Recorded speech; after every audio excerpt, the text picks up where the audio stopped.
Hello, কি অবস্থা? কেমন আছো সবাই? ২৬ ব্যাচের আইসিটি কোর্সের প্রথম লাইভ ক্লাসে সবাইকে স্বাগতম। ওয়েবসাইট থেকে এবং ফেসবুক থেকে যারা ক্লাসে যুক্ত হইছো সবাই আমাকে একটু বলো কেমন আছো তোমরা। সবাইকে একটা মেনশন করে দেই। তারপর বলো তোমাদের এসএসসি পরীক্ষার রেজাল্ট কেমন হইলো? রেজাল্ট কি আশানুরূপ হইছে নাকি মন মতো হয়নি? মন মতো না হইলেও মন খারাপ না করে এইচএসসি পরীক্ষায় কিভাবে ভালো রেজাল্ট করা যায় সেই চেষ্টা এখন থেকেই শুরু করো।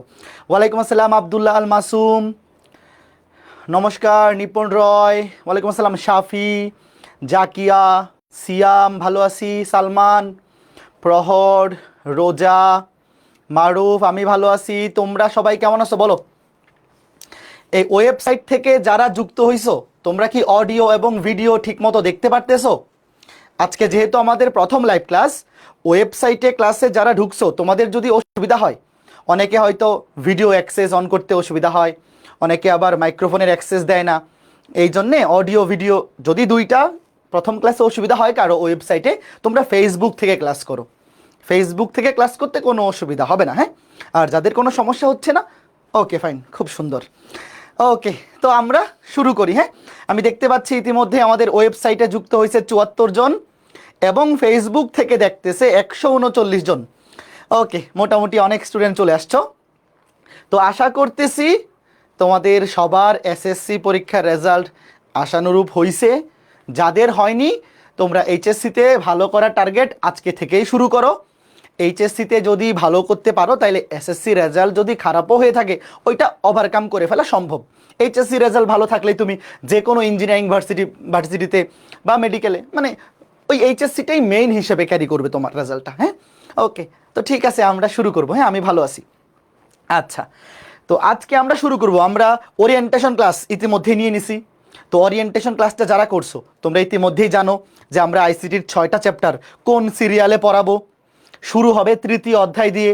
তৃতীয় অধ্যায় ক্লাসগুলো আমি নিব এবং তোমাদের ক্লাস টাইম থাকবে রবি এবং বৃহস্পতি, সপ্তাহে এই 2 দিন বিকাল 3টায়। এবং ওরিয়েন্টেশন লাইভে আমি আইসিটির বোর্ড বইয়ের পিডিএফ দিছিলাম। বোর্ড বইটা কি সবাই কিনছো? তোমাদেরকে বলছিলাম যে আশেপাশের লাইব্রেরি থেকে আইসিটির বোর্ড বইটা কিনে নিতে। যারা কেনো নাই তোমাদেরকে আমি পিডিএফটা দিয়ে দিছিলাম। তোমরা কি পিডিএফটা ডাউনলোড করছো? এই যে এটা আইসিটির বোর্ড বইটা, এই বইটা পাইছো? ওকে, অনেকেই বলছো কিনছি, অনেকেই বলতেছো কিনো নাই, কোনো সমস্যা নাই। এই জন্য আমি কিন্তু পিডিএফটা দিয়ে দিছিলাম ওরিয়েন্টেশন লাইভে। ওরিয়েন্টেশন ক্লাসের ক্যাপশনে চেক করবা। ওরিয়েন্টেশন ক্লাসের ক্যাপশনে আমি এই যে বোর্ড বই তার পিডিএফটা দিয়ে দিছিলাম। যারা বই কিনে ফেলছো খুবই ভালো, যারা কিনো নাই তোমরা আপাতত পিডিএফটা দেখেও পড়তে পারো। তো আমি যদি দেখাই, এখানে অধ্যায় আছে 6টা। টোটাল কয়টা অধ্যায়? 6টা অধ্যায়। এবং এই 6টা অধ্যায়ের মধ্যে আমরা শুরু করব তৃতীয় অধ্যায়। তৃতীয় অধ্যায় দিয়ে তোমরা দেখতে পারতেছো, তৃতীয় অধ্যায় দিয়ে আমরা আমাদের, এই যে দেখো, তৃতীয় অধ্যায় দিয়ে আমরা আমাদের পড়া শুরু করব। হ্যাঁ, কোনো সমস্যা নেই। যারা বলতেছো বই কিনে নাই, কোনো অসুবিধা নাই, পিডিএফটা দেখে আপাতত আমরা বই ফলো করে পড়বো না, আমরা ক্লাস লেকচার, তোমরা জাস্ট ক্লাস করবা, ক্লাসে যা পড়াবো নোট করবা, এর বাইরে কিচ্ছু লাগবে না। বাকিটা তোমরা অধ্যায় শেষ হওয়ার পরে যখন আমরা প্র্যাকটিস শিট দিব, ওই প্র্যাকটিস শিট সলভ করলেই মোর দেন এনাফ। আপাতত যারা বই কিনো নাই, কারো যদি মনে হয় যে ভাই আমি কলেজে ক্লাস শুরু হওয়ার পরে কলেজে যেই বইটা ফলো করবে ওই বইটা কিনবো, কোনো সমস্যা নাই। আপাতত কোনো বই না কিনলেও চলবে, কোনো অসুবিধা নাই। তো আমি যদি তোমাদেরকে দেখাই যে তৃতীয় অধ্যায়টা কোথায় আছে, একটু বোর্ড বইয়েই দেখাই। এই যে এখানে আছে তৃতীয় অধ্যায়। এই যে দেখো, তৃতীয় অধ্যায়ের নাম কি ভাইয়া? কারা কারা নাম জানো? তৃতীয় অধ্যায়ের নাম হচ্ছে সংখ্যা পদ্ধতি ও ডিজিটাল ডিভাইস। এর 2টা পার্ট। একটা হচ্ছে সংখ্যা পদ্ধতি, দেখো, একটা হচ্ছে সংখ্যা পদ্ধতি, এটা হচ্ছে প্রথম পার্ট, সংখ্যা পদ্ধতি। এই যে কি ব্যাপার, এই যে দেখো, প্রথম পার্টটা হচ্ছে সংখ্যা পদ্ধতি, মানে 2টা পার্ট বলা যায়। একটা হচ্ছে সংখ্যা পদ্ধতি আর একটা হচ্ছে ডিজিটাল ডিভাইস। তো আমরা এই 2টা, এখন আবার বেশি ছোট হয়ে গেছে। আচ্ছা, তো যারা বই কিনো নাই কোনো সমস্যা নেই, এই পিডিএফটা তোমাদের কাছে আছে। আপাতত এই পিডিএফটাও ফলো করার দরকার নাই, জাস্ট ক্লাস লেকচার, ক্লাসে যা পড়াবো অতটুকু বুঝতে পারলেই মোর দেন এনাফ। তারপরে অধ্যায়টা যখন শেষ হবে তারপরে আমরা প্র্যাকটিস শিট দিব, ওই প্র্যাকটিস শিটে সলভ করবা। তো সংখ্যা পদ্ধতি শেষ করতে আমাদের ক্লাস লাগতে পারে 4টা, 3টা বা 4টা। তারপর ডিজিটাল ডিভাইস কমপ্লিট করতে আরও 4টা বা 5টা। ধরে রাখো যে এই অধ্যায়ের উপর টোটাল 9টা থেকে 10টা, 10টা ক্লাসের মধ্যে হয়ে যাওয়ার কথা। তো চলো আমরা শুরু করি, কি বলো? ওকে, তো অধ্যায়ের নামটা আমরা দেখলাম যে সংখ্যা পদ্ধতি ও ডিজিটাল ডিভাইস। তো বই থেকে তোমরা যদি একটু রিডিং পড়ো, আমি একটু দেখাই আসি। বই থেকে তোমরা যদি রিডিং পড়ো, যে এখানে একটু দেখবা যে শুরুতে, মানে যাদের কাছে বইটা আছে, বোর্ড বইটা আছে, একটু রিডিং পড়তে পারো। শুরুতে একটু ওই যে বর্ণনা, সংখ্যা পদ্ধতি কিভাবে আসছে, এই যে আমরা দশমিক সংখ্যা পদ্ধতি ইউজ করি, আরও বাইনারি, হেক্সাডেসিমাল, অক্টাল, আমরা টোটাল সিলেবাসে 4টা সংখ্যা পদ্ধতি পড়বো। একবারে তো সব চলে আসে নাই। মানব সভ্যতার শুরুতে মানুষ কিভাবে গণনা করতো, একটু রিডিং পড়া, হ্যাঁ, জাস্ট একটু দেখলা যে সংখ্যা পদ্ধতি আবিষ্কারের ইতিহাস। এখান থেকে এমসিকিউ আসতে পারে, এখান থেকে প্রশ্ন আসলে, এখন আবার কে কল দেয়, এখান থেকে বড় জোর আসলে এমসিকিউ আসতে পারে। জাস্ট প্রথম 2টা পেজ একটু দেখে রাখলা যে সংখ্যা পদ্ধতি আবিষ্কারের ইতিহাস কি, জাস্ট এগুলাই। এরপরে আমরা এই যে সংখ্যা পদ্ধতি কি জিনিস, সংখ্যা পদ্ধতির প্রকারভেদ, এখান থেকে পড়া শুরু করব। তো যাদের কাছে বোর্ড বইটা আছে, তোমরা চাইলে খালি প্রথম 2টা পেজ জাস্ট একটু রিডিং পড়তে পারো, না পড়লেও আপাতত সমস্যা নাই। তো দেখো আমরা আমাদের ক্লাস শুরু করতেছি। প্রথমে আমরা পড়বো সংখ্যা পদ্ধতি। 2টা পার্ট এই অধ্যায়ের, সংখ্যা পদ্ধতি ও ডিজিটাল ডিভাইস। আমরা লেকচার 1 দিয়ে শুরু করতেছি। কোনটা? প্রথমটা, সংখ্যা পদ্ধতি। সংখ্যা পদ্ধতি আমরা 4টা টাইপের সংখ্যা পদ্ধতি পড়বো আমাদের এইচএসসি সিলেবাসে। টোটাল 4টা সংখ্যা পদ্ধতি আমাদের সিলেবাসে আছে। তার মধ্যে শুরুতে ওই 4টা পদ্ধতিতে যাওয়ার আগে শুরুতে আমরা একটা বেসিক সংখ্যা পদ্ধতির টোটাল 2 টাইপের সংখ্যা পদ্ধতি হয়। ওই আমরা 4 টাইপের তো পড়বো, ওটা পরে আগে শুরুতে সংখ্যা পদ্ধতি খেয়াল করে দেখো 2 টাইপের হইতে পারে। একটা হচ্ছে পজিশনাল নাম্বার সিস্টেম, বাংলায় বলে স্থানিক সংখ্যা পদ্ধতি, আর একটা হচ্ছে নন পজিশনাল নাম্বার সিস্টেম বা অস্থানিক সংখ্যা পদ্ধতি। দেখো স্থানিক একটু লিখে রাখতে পারো, তোমরা জাস্ট এগুলা লিখে রাখতে পারো, বাট এটা ক্লাস শেষ হওয়ার পরে, অনেকেই বলতেছো লেকচার স্লাইড দিবেন না ভাইয়া, ক্লাস শেষ হওয়ার পরে এই ক্লাসের লেকচার স্লাইড এবং এই বইটার বোর্ড বইয়ের পিডিএফটা আবার দিয়ে দিব না। অনেকে বলতেছো ভাইয়া বোর্ড বইয়ের পিডিএফটা পাইনি, আজকে ক্লাস শেষে এই ক্লাসের ক্যাপশনে দিয়ে দিব, চিন্তার কোনো কারণ নাই, তুমি খালি শুনতে থাকো কি বলতেছি। তো নাম্বার সিস্টেম প্রধানত আমরা 2 ভাগে ভাগ করতে পারি, একটা হচ্ছে স্থানিক সংখ্যা পদ্ধতি, একটা হচ্ছে অস্থানিক। স্থানিক সংখ্যা পদ্ধতি কি জিনিস? তোমরা ছোটবেলায় স্থানীয় মান পড়ছিলা, কার কার মনে আছে? একক, দশক, শতক, হাজার, স্থানীয় মান পড়ছিলা না? যে সকল সংখ্যা পদ্ধতি স্থানীয় মান মেনে চলে তাদেরকে বলে স্থানিক সংখ্যা পদ্ধতি। একটু কমেন্ট করো, স্থানীয় মান সবাই পড়ছো, এরকম থেকেও নাই যে ছোটবেলায় স্থানীয় মান পড়ে আসো নাই, একক, দশক, শতক, হাজার, তাই না? সবাই পড়ে আসছো। তো এই যে দেখো, যেই সংখ্যা পদ্ধতিটা স্থানীয় মান মেনে চলে তাকে বলে পজিশনাল নাম্বার সিস্টেম, আর যেই নাম্বার সিস্টেমটা স্থানীয় মান মেনে চলে না ওটাকে বলে অস্থানিক সংখ্যা পদ্ধতি।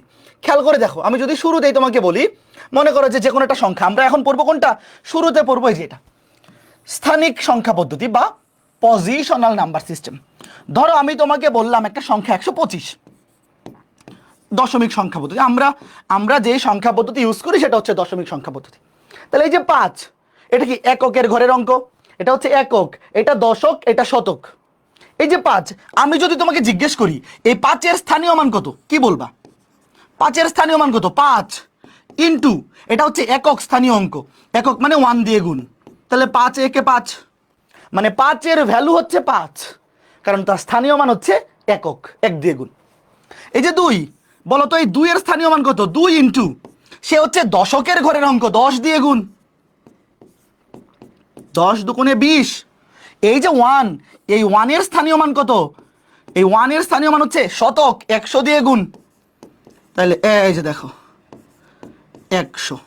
দেখো এই টোটাল 3টা যোগ করো, এই টোটাল 3টা যোগ করলে কত হয় দেখো, 120 আর 5 125। এই যে দেখো টোটাল আবার সংখ্যাটা ফেরত আসছে। তার মানে ভাইয়া আমি যদি তোমাকে জিজ্ঞেস করি এই যে টোটাল সংখ্যাটা 125, এই 125-এর মধ্যে 5 ক্যারি করতেছে এই সংখ্যাটা, মানে 5, আর এই 2 ক্যারি করতেছে 20, আর এই 1 ক্যারি করতেছে 100। জিনিসটা বুঝছো? এটাকে বলে স্থানীয় মান। যে 5-এর মান আমি যদি জিজ্ঞেস করি এই 5-এর ভ্যালু কত, তুমি বলবা ধরো 5 টাকা। এই 2 এর ভ্যালু কত? তুমি বলবা 20 টাকা। এই 1 এর ভ্যালু কত? 100 টাকা। এইভাবে এই তিনটা একসাথে টোটাল কত? 125 টাকা। বোঝা গেল ব্যাপারটা?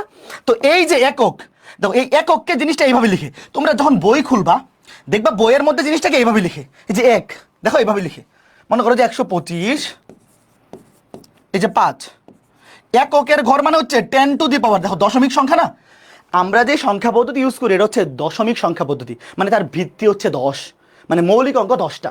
তাই এই যে 1 মানে 10 টু দি পাওয়ার 0, এই তোমরা কি জানো যে 10 টু দি পাওয়ার 0 মানে যে 1। আবার এই যে 2 দশক, দশক মানে হচ্ছে 2 into 10 to the power 1, 10 to the power 1 মানে হচ্ছে 10, 10 দুগুণে 20। দেখবা যে বইয়ের মধ্যে এইভাবে লিখে, আমি তোমাদেরকে এইভাবে লিখছি যে এককের ঘরের মানে 1, দশক মানে 10, শতক মানে 100, বাট তুমি অনেক ক্ষেত্রে দেখবা যে এইভাবে লিখতেছে, অসুবিধা নেই, কথা কিন্তু একই। এটা কত? 1 ইন্টু শতক, শতক মানে 10-এর উপরে পাওয়ার 2, এই যে 100, কথা কিন্তু একই, তুমি যেভাবেই লিখো না কেন। কাজেই বোঝা গেল ভাইয়া? বলো এই পজিশনাল নাম্বার সিস্টেম জিনিসটা কি? যে সংখ্যা পদ্ধতি স্থানীয় মান মেনে চলে, বা প্রত্যেকটা অঙ্কের তুমি যদি স্থানীয় মান বের করো, যোগ করার পরে ওই যে মেন সংখ্যাটা পাওয়া যাবে। আমি আরেকটা তোমাদেরকে উদাহরণ দেখাই, এখানেই দেওয়া আছে, এই যে দেখো, এই যে 175, দেখো এটা বোঝো কিনা? এটা কিসের উদাহরণ? এটা হচ্ছে এই যে স্থানিক সংখ্যা পদ্ধতি, এটার সাথে আমরা সবাই পরিচিত। দেখো 5 হচ্ছে এককের ঘর, 10 টু দি পাওয়ার 0 মানে 1 দিয়ে গুণ। 7 হচ্ছে দশকের ঘর, 10 টু দি পাওয়ার 1 মানে 10 দিয়ে গুণ। 1 হচ্ছে শতকের ঘর মানে 10 টু দি পাওয়ার 2 মানে 100 দিয়ে গুণ। এতটুকু আমরা সবাই জানি। যারা লিখতেছো না একটু নোট করে ফেলো, হ্যাঁ। বাট কারো যদি এরকম হয় যে আমার নোট করে পড়ার অভ্যাস নাই, এক একজনের সিস্টেম এক এক রকম, বাট নোট করে পড়াটা ভালো। নিজের যদি একটা নোট খাতা থাকে রিভিশন দিতে অনেক সুবিধা হবে। বাট কারো যদি ক্লাসে নোট করতে অসুবিধা হয়, মনে হয় যে না ভাই আমি আগে ক্লাসটা ভালো মতো বুঝি, তাইলে ক্লাস শেষ হওয়ার পরে আমি কিন্তু ওই লেকচার স্লাইডটা দিয়ে দিব, সেটা দেখেও তুমি নোট করতে পারো। বাট বেটার হয় লাইভ ক্লাসের মধ্যেই নোট করে ফেললে, তাইলে আর আলাদা করে নোট করা লাগবে না, তোমার সময়টা বেঁচে গেল। ওকে ফাইন, আশা করি আমি যে স্পিডে পড়াচ্ছি তোমরা বুঝতেও পারবা, নোটও করতে পারবা। পারবা না বলো? ওকে, তার মানে আমরা স্থানিক সংখ্যা পদ্ধতি বুঝে ফেললাম। ওকে ফাইন, এরপরে এই যে অস্থানিক সংখ্যা পদ্ধতি, এবার আমরা পড়বো অস্থানিক সংখ্যা পদ্ধতি, মানে যেটা স্থানীয় মান, এই যে স্থানীয় মান মেনে চলে না, দ্বিতীয়টা নন পজিশনাল নাম্বার সিস্টেমের একটা উদাহরণ হচ্ছে রোমান সংখ্যা পদ্ধতি। তোমরা ছোটবেলায় রোমান সংখ্যা পড়ছিলা, মনে আছে? সবাই অন্তত ছোটবেলায় রোমান সংখ্যা পড়ছো। এইবার খেয়াল করে দেখো, এই যে রোমান সংখ্যা পদ্ধতি, এটা হচ্ছে স্থানীয় মান মেনে চলে না, অস্থানিক সংখ্যা পদ্ধতি। দেখো রোমান সংখ্যা পদ্ধতি স্থানীয় মান মেনে চলে না। যেমন আমি যদি তোমাকে জিজ্ঞেস করি এই সংখ্যাটার মান কত বলো তো, এই যারা রোমান সংখ্যা সবাই পড়ছো, রোমান সংখ্যা পড়ো নাই এমন কেউ নাই, এই সংখ্যাটার মান কত বলো, অন্য কিছু দেখো না, তুমি মনে করো নিচে কিছু নাই, তোমাকে আমি যা জিজ্ঞেস করলাম এই সংখ্যাটা রোমান সংখ্যা পদ্ধতিতে এই সংখ্যাটা কত প্রকাশ করে, এটা 1, এটা 10, এটা 10, 21, এই সংখ্যাটা রোমান সংখ্যা পদ্ধতির এই সংখ্যাটা 21 সংখ্যাকে প্রকাশ করে, তাই না? কিন্তু তুমি যদি এর স্থানীয় মান বাইর করো, দেখো এটার মান কত? 1, এই সংখ্যাটার এই যে এই অঙ্কটা প্রকাশ করে 1, তার সাথে একক মানে 10 টু দি পাওয়ার 0 গুণ 1, এটা দশক এবং এর ভ্যালু হচ্ছে 10, তাহলে 10কে 10 দিয়ে গুণ 100, এটার মানও 10, x মানে 10 এবং তার স্থানীয় মান হচ্ছে 100, 100 দিয়ে গুণ দেখো হয় 1000, তাহলে তিনটা যদি তুমি যোগ করো 1101, বলো এটার ভ্যালু আসে দেখো 1101। এবার আমাকে বলো এটার মান হচ্ছে 21 কিন্তু স্থানীয় মান হচ্ছে 1101, দুটা মিললো? বলো সে কি স্থানীয় মান মেনে চলছে? আমার কথা কে কে বুঝতেছো? দেখো নট ইকুয়ালস টু, ভাইয়া সংখ্যাটা আসলে প্রকাশ করতেছে 21, এই যে এই সংখ্যাটা সে আসলে প্রকাশ করতেছে 21 কিন্তু তার স্থানীয় মান হয়ে গেছে দেখো 1101। কাজে এটা অস্থানিক সংখ্যা পদ্ধতি। এতটুকু ক্লিয়ার? তাহলে আমরা এখন মেইন প্রকারভেদে চলে যাব। এখান থেকে প্রশ্ন আসতে পারে ক এবং খ কিংবা এমসিকিউ। ভাইয়া সংখ্যা পদ্ধতি, তোমাকে যদি ডিরেক্ট বলা হয় সংখ্যা পদ্ধতি মানে স্থানীয় মানের উপর ভিত্তি করে, যদি জিজ্ঞেস করা হয় স্থানীয় মানের উপর ভিত্তি করে সংখ্যা পদ্ধতি কয় প্রকার, তুমি বলবা 2 প্রকার, একটা হচ্ছে স্থানিক সংখ্যা পদ্ধতি, একটা হচ্ছে অস্থানিক। আমরা যেই দশমিক সংখ্যা ইউজ করি, আমরা যেই সংখ্যা পদ্ধতি ইউজ করি আমাদের ডেইলি লাইফে, সেটা হচ্ছে স্থানীয় মান মেনে চলে এবং সেটা হচ্ছে স্থানিক সংখ্যা পদ্ধতি। আর অস্থানিক সংখ্যা পদ্ধতির উদাহরণ হচ্ছে রোমান সংখ্যা পদ্ধতি, যেটা স্থানীয় মান মেনে চলে না। তুমি আরেকটা উদাহরণ দেখতে পারো, ধরো যে VI, বলো এই সংখ্যাটার মান কত? রোমান সংখ্যা পদ্ধতিতে এই সংখ্যাটা কত কত প্রকাশ করে? 5 আর 1 6। কিন্তু তুমি যদি এর স্থানীয় মান বাইর করো, দেখো এটা হচ্ছে 1 ইন্টু 10 মানে 10⁻0। এই এটা তো 1, 10 কেন? আচ্ছা সরি, 10⁻0 মানেই তো 1। এটা হচ্ছে 1, এটা কত 5, এটার ভ্যালু হচ্ছে 5। আর এটা দশক স্থানীয় অঙ্ক, 10⁻1 মানে কত 50। তো এই দুটা যোগ করলে কত হয়? 51 হয়। কিন্তু আসলে কি এই সংখ্যাটা 51 প্রকাশ করে? বলো, এই সংখ্যাটা কি আসলে 51 প্রকাশ করে? না, এটা ভ্যালু হচ্ছে 6। কাজে দেখো এই ভ্যালু কিন্তু মিলল না, মানে স্থানীয় মান মেনে চলে নাই। সে আসলে প্রকাশ করতেছে 6, বাট তার স্থানীয় মান হয়ে গেছে 51। কাজে এটা অস্থানিক সংখ্যা পদ্ধতি। ওকে, তো এই হচ্ছে ঘটনা। এইবার আমরা চলে যাব আমাদের মেইন পড়ায়, যেখান থেকে প্রশ্ন আসবে, পজিশনাল সংখ্যা পদ্ধতি। দেখো এই যে আমরা দুইটা টাইপের সংখ্যা পদ্ধতি শিখলাম। দেখো একটা হচ্ছে পজিশনাল বা স্থানীয় মান মেনে চলে যেটা, আর একটা হচ্ছে নন পজিশনাল। তো আমাদের সিলেবাসে এই নন পজিশনাল নাম্বার সিস্টেমের কোনো কাজ নাই। জাস্ট নন পজিশনাল নাম্বার সিস্টেম যতটুকু শিখছি, এই যে এই পর্যন্ত, এতটুকু জানলেই এনাফ, আর কিছু লাগবে না। আমরা মেইনলি পড়াশোনা করব পজিশনাল নাম্বার সিস্টেম নিয়ে, এবং এই পজিশনাল নাম্বার সিস্টেমেরও অনেক প্রকারভেদ আছে। তার মধ্যে আমাদের সিলেবাসে আছে 4টা প্রকারভেদ। 4টা, কয়টা? 4টা। একটা একটা করে লিখবা।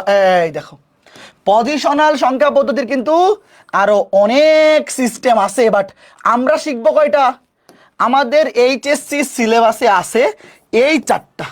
শোনো, আইসিটিতে এইচএসসি সিলেবাসে যতটুকু আছে অতটুকুই পড়বা, এর বাইরে দরকার নাই। কারণ আইসিটি থেকে ভর্তি পরীক্ষায় কোনো প্রশ্ন হয় না, ইঞ্জিনিয়ারিংয়েও প্রশ্ন হয় না, মেডিকেলও হয় না, ভার্সিটিতেও হয় না।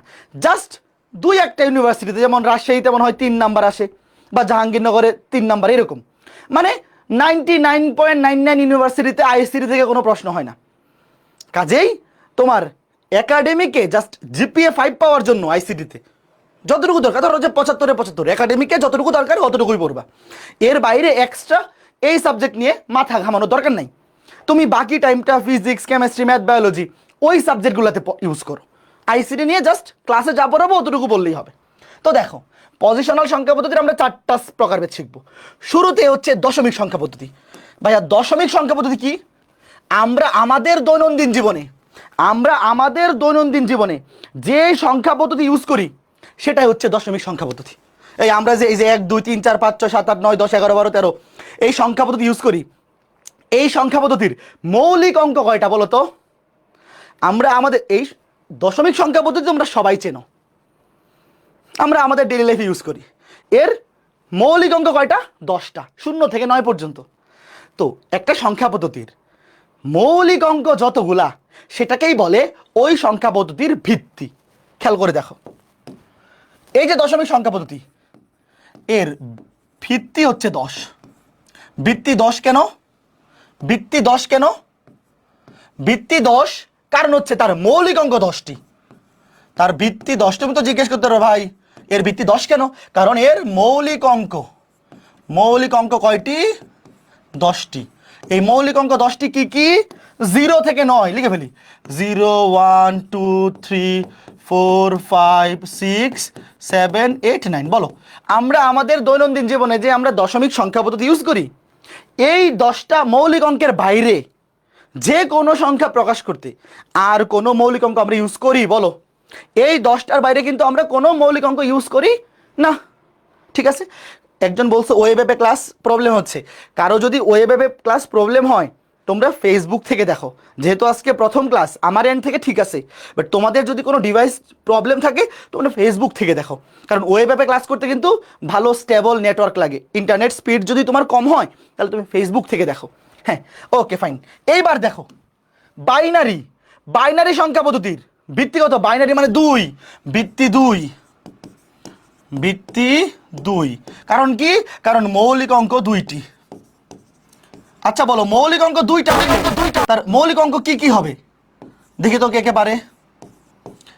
তো সবাই পারবে জানি। মৌলিক অঙ্ক যদি 2টা হয় তাহলে অঙ্ক শুধুমাত্র 0 এবং 1, শুধুমাত্র 0 এবং 1, এই 2টা। এর বাইরে কোনো মৌলিক অঙ্ক বাইনারি সংখ্যা পদ্ধতিতে নাই। এবার অক্টাল, ভাই নাম শুনেই তো বোঝা যায়। এই অক্টাল, অক্টাল মানে কত? 8। অক্টাল মানে 8। লিখো ভিত্তি, এগুলো নোট করো। ভিত্তি 8, মৌলিক অঙ্ক 8টি।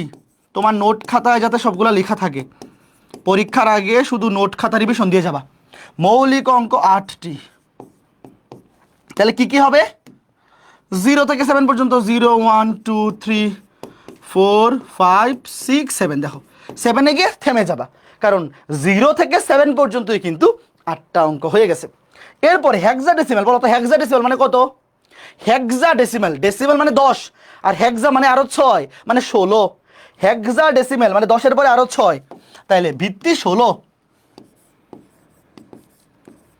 ভিত্তি 16, মৌলিক অঙ্ক 16টি। মৌলিক অঙ্ক 16টি। এই 16টা কে কে, কারা কারা? দেখো প্রথম কথা হচ্ছে 0 থেকে 9 পর্যন্ত আগে লিখো।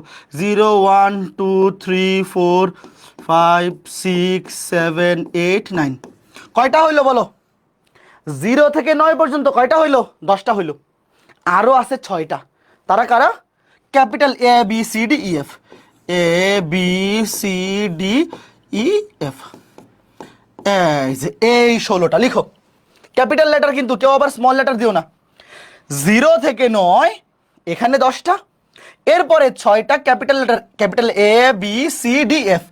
এই 16টা। শোনো, এই জিনিসটা এমসিকিউ এর জন্য এবং রিটার্নের জন্য খুবই ইম্পর্টেন্ট। এমসিকিউ এবং রিটার্নের জন্য খুবই ইম্পর্টেন্ট। ক্লাসের মধ্যেই যাতে বোঝা হয়ে যায়, বাসায় আলাদা করে আর কিচ্ছু পড়া লাগবে না। বাসায় আলাদা করে যেন কিচ্ছু পড়া না লাগে। সবার লেখা শেষ হয়েছে? বলো, এতটুকু সবার লেখা শেষ? আমার সাথে সাথেই তোমরা লিখে ফেলছো, রাইট? Okay fine. এইবার আমরা এই মৌলিক অঙ্কগুলোর মধ্যে একটা সম্পর্ক দেখব। আচ্ছা, আমি যদি তোমাকে জিজ্ঞেস করি যে এই 4টা আমাদের সিলেবাসে, এই 4টা সংখ্যা পদ্ধতি আছে, এর বাইরেও আরও সংখ্যা পদ্ধতি আছে, বাট আমরা এইচএসসি লাইফে এই 4টাই শিখবো, এর বাইরে দরকার নেই। তাহলে সবচেয়ে বেশি ভিত্তি কোনটার? হেক্সাডেসিমাল। হেক্সাডেসিমালের ভিত্তি সবচেয়ে বেশি। টোটাল কয়টা? হ্যাঁ, মাইক্রোফোনের তার আটকে গেছে। টোটাল 16টা। এবার দেখো এদের সম্পর্কগুলো আমরা দেখবো। আমার সাথে সাথে লিখো, উপরে 4টা হেডলাইন দিবা। দশমিক মানে ডেসিমাল, বাইনারি, অক্টাল, হেক্সাডেসিমাল।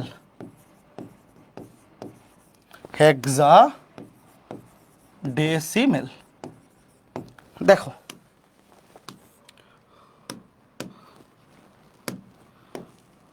এই 4টা সংখ্যা পদ্ধতির ভিত্তিগুলার একটা সম্পর্ক আমরা দেখব। ওয়েট, তো সবচেয়ে বেশি ভিত্তি হচ্ছে হেক্সাডেসিমাল, রাইট? আগে আমরা ভিত্তিগুলো লিখি। দেখো আগে আমরা ভিত্তিগুলো একদম সুন্দর মতো লিখে ফেলি। 0 1, আমার সাথে সাথে লিখো, 2 3 4 5 6 7 8 9। ঠিক আছে? তারপর বাইনারি 0 এবং 1। অক্টাল 0 1 2 3 4 5 6 7। মোটামুটি একটু এমন লিখতে সোজা হয়, যেমন এনে 7 7 সোজা হয়েছে, মোটামুটি হয়েছে। তারপরে হেক্সাডেসিমাল, ধরো হেক্সাডেসিমাল একটা কপি করে নিয়ে এসে পড়ি, কারণ এটা তো থাকবেই। এই যে তারপরে আর কি আসবে? তারপরে এ বি, তারাও একটু উপরে উঠাই দিই। হ্যাঁ, capital A, capital B, C D E F. দেখো আমি টোটাল যে সংখ্যা পদ্ধতিগুলো আমরা শিখবো, 4টা সংখ্যা পদ্ধতি, তাদের ভিত্তিগুলো লিখলাম। কঠিন কিচ্ছু কিন্তু করি নাই। Okay fine. এইবার আমাকে দেখো, আমার কথা শোনো। তো দশমিকে যেটা শূন্য, আমি সবার আগে হেক্সাডেসিমালের সাথেই সম্পর্কটা লিখি। দশমিকে যেটা শূন্য, হেক্সাডেসিমালও শূন্য। ইনফ্যাক্ট এই দশমিকের 9 আর হেক্সাডেসিমালের 9 কিন্তু সেম টু সেম। আচ্ছা, এবার আমাকে তোমরা বলো, হেক্সাডেসিমালে যেটা এ, দশমিকে তার মান কত হবে? 9-এর পরে। দশমিক সংখ্যা পদ্ধতিতে 9-এর পরে মান কত জানোই তো তোমরা। এটা তো আর বোঝানো লাগে না যে 9-এর পরে 10 11 12 দ্বারা লিখে ফেলি। দশমিকটা তো আর বোঝানোর কিছু নাই। 10 11 12 13 14 15। তার মানে খেয়াল করে দেখো, হেক্সাডেসিমালে যেটা হচ্ছে ক্যাপিটাল এ, দশমিক সংখ্যা পদ্ধতিতে সেটা হচ্ছে 10, বুঝতেছো? আবার দশমিক সংখ্যা পদ্ধতিতে যেইটার মান 13 সেইটা হেক্সাডেসিমেলে কত? ডি, বুঝতেছো? আমরা সম্পর্কগুলো দেখতেছি যে দশমিকে যেটা 14, হেক্সাডেসিমেলে সেটা হচ্ছে ক্যাপিটাল ই। ফাইন, এটা বুঝলাম।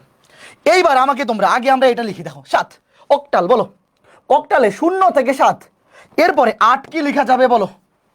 অক্টালের মৌলিক অঙ্কে কি 8 আছে? এই আছে? নাই কিন্তু। ভাইয়া ভালো মতো শোনো, এই যে আমরা দশমিকটা শিখছি 0 থেকে 9, এই যে এক অঙ্ক বিশিষ্ট 0 থেকে 9 পর্যন্ত হইতে পারে, 9-এর বেশি কিন্তু সম্ভব না। তখন আমরা 2 অঙ্কে চলে গেছি। 2 অঙ্কে কত? 10। এই যে দেখো এই 10 কিন্তু এই যে 1 আর 0 এই দুইটা দিয়েই তৈরি, নতুন কোনো মৌলিক অঙ্ক কিন্তু আসে নাই। ঠিক একইভাবে এখানে দেখো অক্টালের মৌলিক অঙ্ক 0 থেকে 7 পর্যন্ত আছে, 8 এবং 9 এটা কিন্তু মৌলিক অঙ্কের মধ্যে নাই।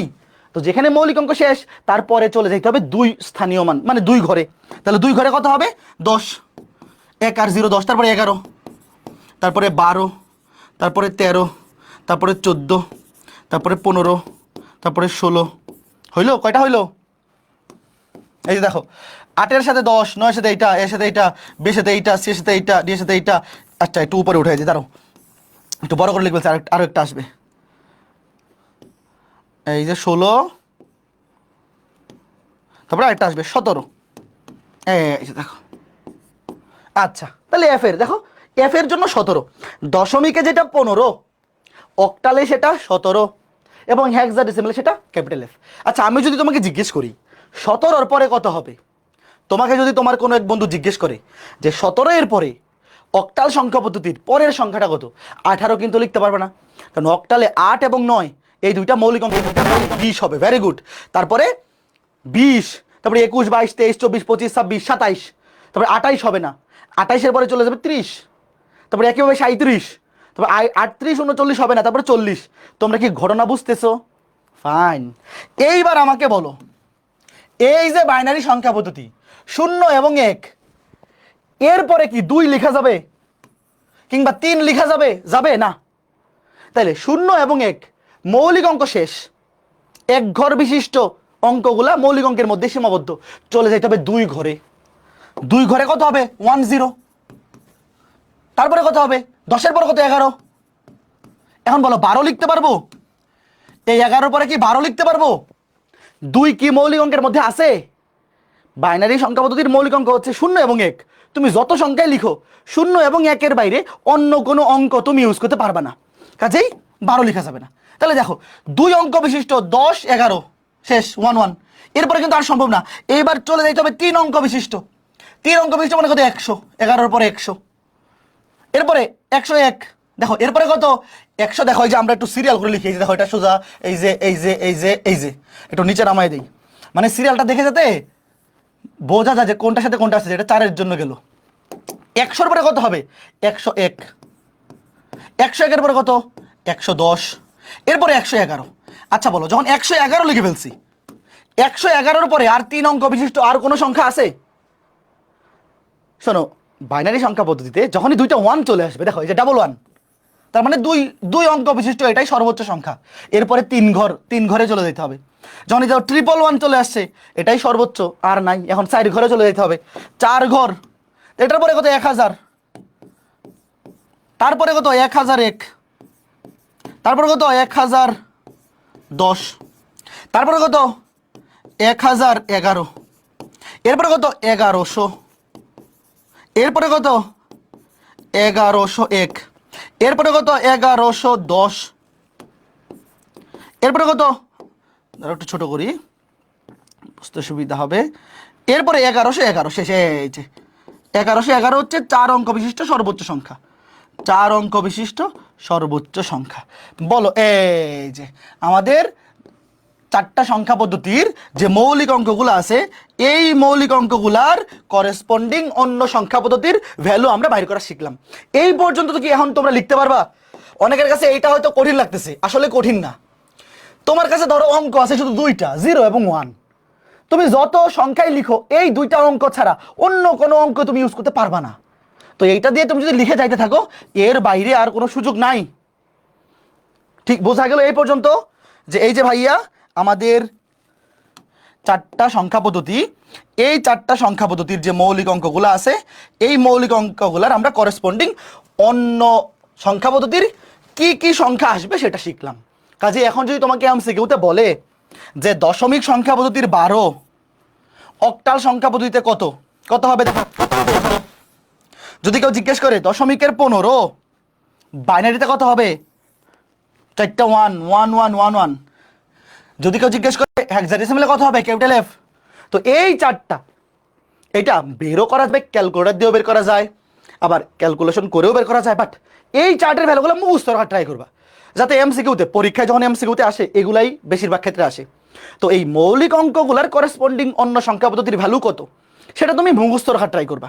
ঠিক আছে, একজন বলছে 1100 হবে না, 1100 দেয়নি, এই যে দিছি তো, এই যে 1100 নিছি তো মোহাম্মদ সিয়াম, দেখো এই যে নিছি 1100 বাদ দেয়নি, এই সবাই বুঝছো এটা? ওকে ফাইন, ওকে সুন্দর, চমৎকার, আশা করি সবাই বুঝতে পেরেছো। আচ্ছা, এখন তোমার ইচ্ছা হইলো, মানুষের তো কত কিছু ইচ্ছা হয় না, ধরো তোমার ইচ্ছা হইলো যে তুমি নিজে একটা সংখ্যা পদ্ধতি বানাবা। তোমার তো ইচ্ছা হইতেই পারে যে ভাই আমি নিজস্ব একটা সংখ্যা পদ্ধতি বানাবো। ধরো যে তোমার নাম কি, তোমার নাম হচ্ছে সিয়াম, তুমি নাম দিবা এই সংখ্যা পদ্ধতির নাম সিয়াম ডেসিমাল বা সিয়াম টাল কিছু একটা, অক্টাল বাইনারি বা সিয়াম নারী কিছু একটা, অথবা সিয়াম মিক, যেহেতু নামগুলা দশমিক, বাইনারি, অক্টাল, হেক্সাডেসিমাল এরকম আসতেছে। তো তোমার ইচ্ছা হইলো যে ভাই আমি একটা সংখ্যা পদ্ধতি বানাবো এবং আমার সংখ্যা পদ্ধতির ভিত্তি আমি নিব 4 বা 5, ধরলাম 5। তোমার ইচ্ছা হইলো যে ভাই আমি একটা 5 ভিত্তিক সংখ্যা পদ্ধতি বানাবো যার ভিত্তি হবে 5। তাহলে তার মৌলিক অঙ্ক কারা কারা হবে বলো? 0 1 2 3 4। মৌলিক অঙ্ক কারা কারা হবে? 0 1 2 3 4। আচ্ছা, তো এইবার মনে করো তোমার এই সংখ্যা পদ্ধতি তুমি ইচ্ছা মতো বানাইলা, ভিত্তি 5, 0 থেকে 4 পর্যন্ত। তাহলে আমি যদি তোমাকে জিজ্ঞেস করি যে এই সংখ্যা পদ্ধতির 4-এর পরের সংখ্যাটা কত বলো, 4-এর পরের সংখ্যা কত?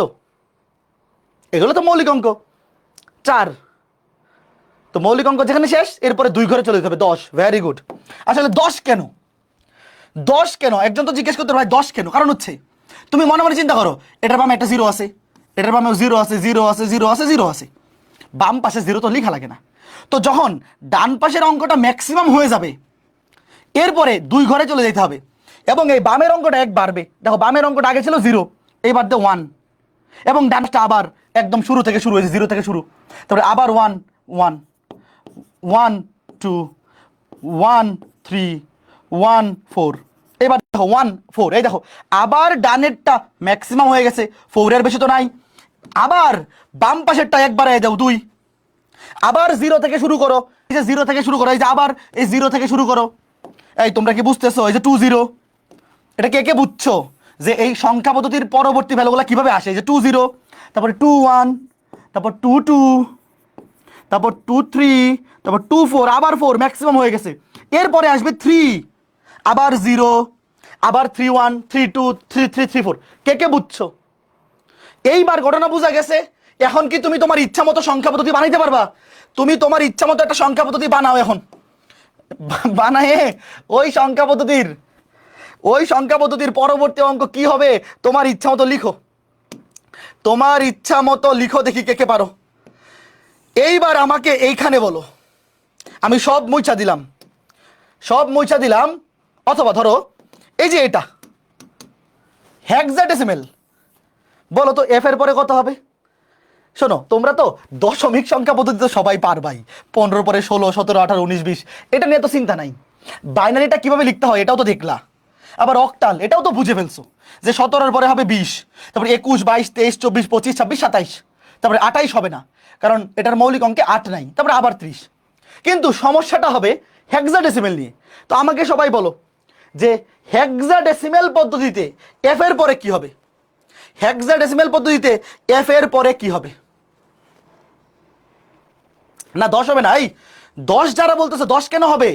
10 তো অলরেডি হয়ে গেছে, এই যে 10, এ মানেই তো 10, এই যে এ মানেই তো 10, এই 10 হবে না, অন্যভাবে চিন্তা করো, 10 হবে না, এফ এর পরে 10 হবে না, এফ এর পরে 10 হবে না, কারণ এই যে এ মানেই তো 10, আর এফ মানে কত? এফ মানে হচ্ছে 15। তুমি ঠান্ডা মাথায় চিন্তা করো, শোনো আমার কথা শোনো।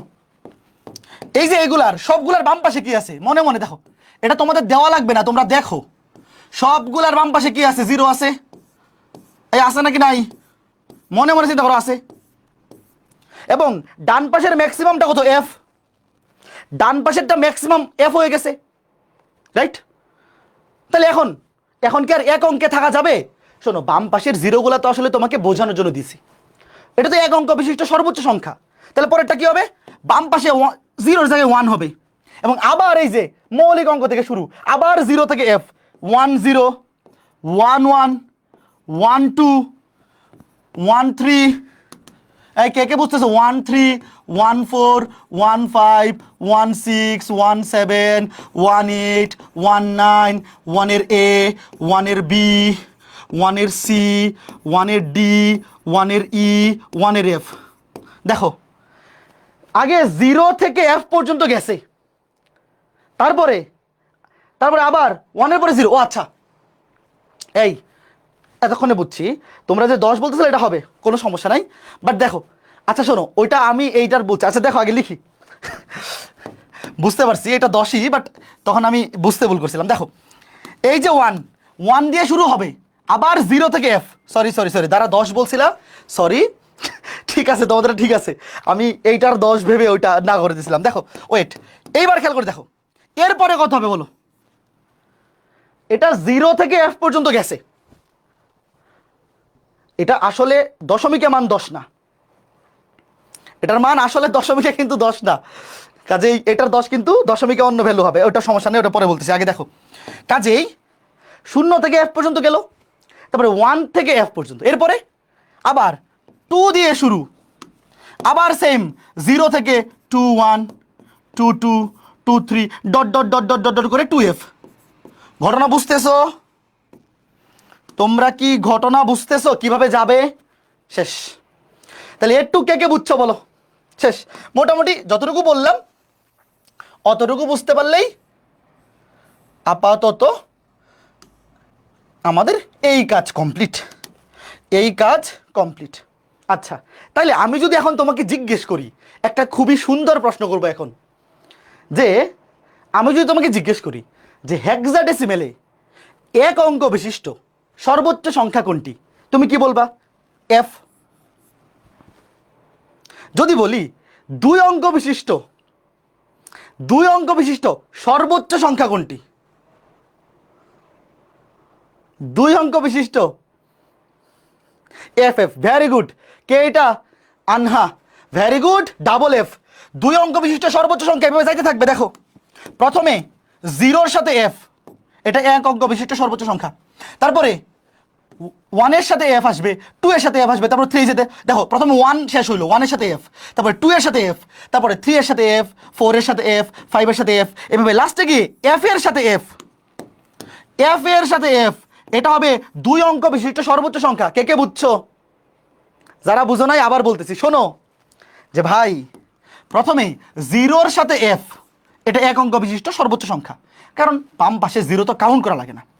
0-র পরে আসবে 1, 1 এর সাথে 0, 1 এর সাথে 1, 1 এর সাথে 2, এভাবে 1 এর সাথে এফ শেষ হবে, তারপরে 2 এর সাথে 0, 2 এর সাথে 1, 2 এর সাথে 2, এভাবে যাবে 2f, তারপরে 3 এর সাথে 0, 3 এর সাথে 1, 3 এর সাথে 2, এভাবে 3 এর সাথে 3f, এভাবে লাস্টে গিয়ে আবার 4f, 5f, 6f, এভাবে যাইতে যাইতে লাস্টে যখন এফ এর সাথে এফ আসবে, সেটা হবে 2 অঙ্ক বিশিষ্ট সর্বোচ্চ সংখ্যা।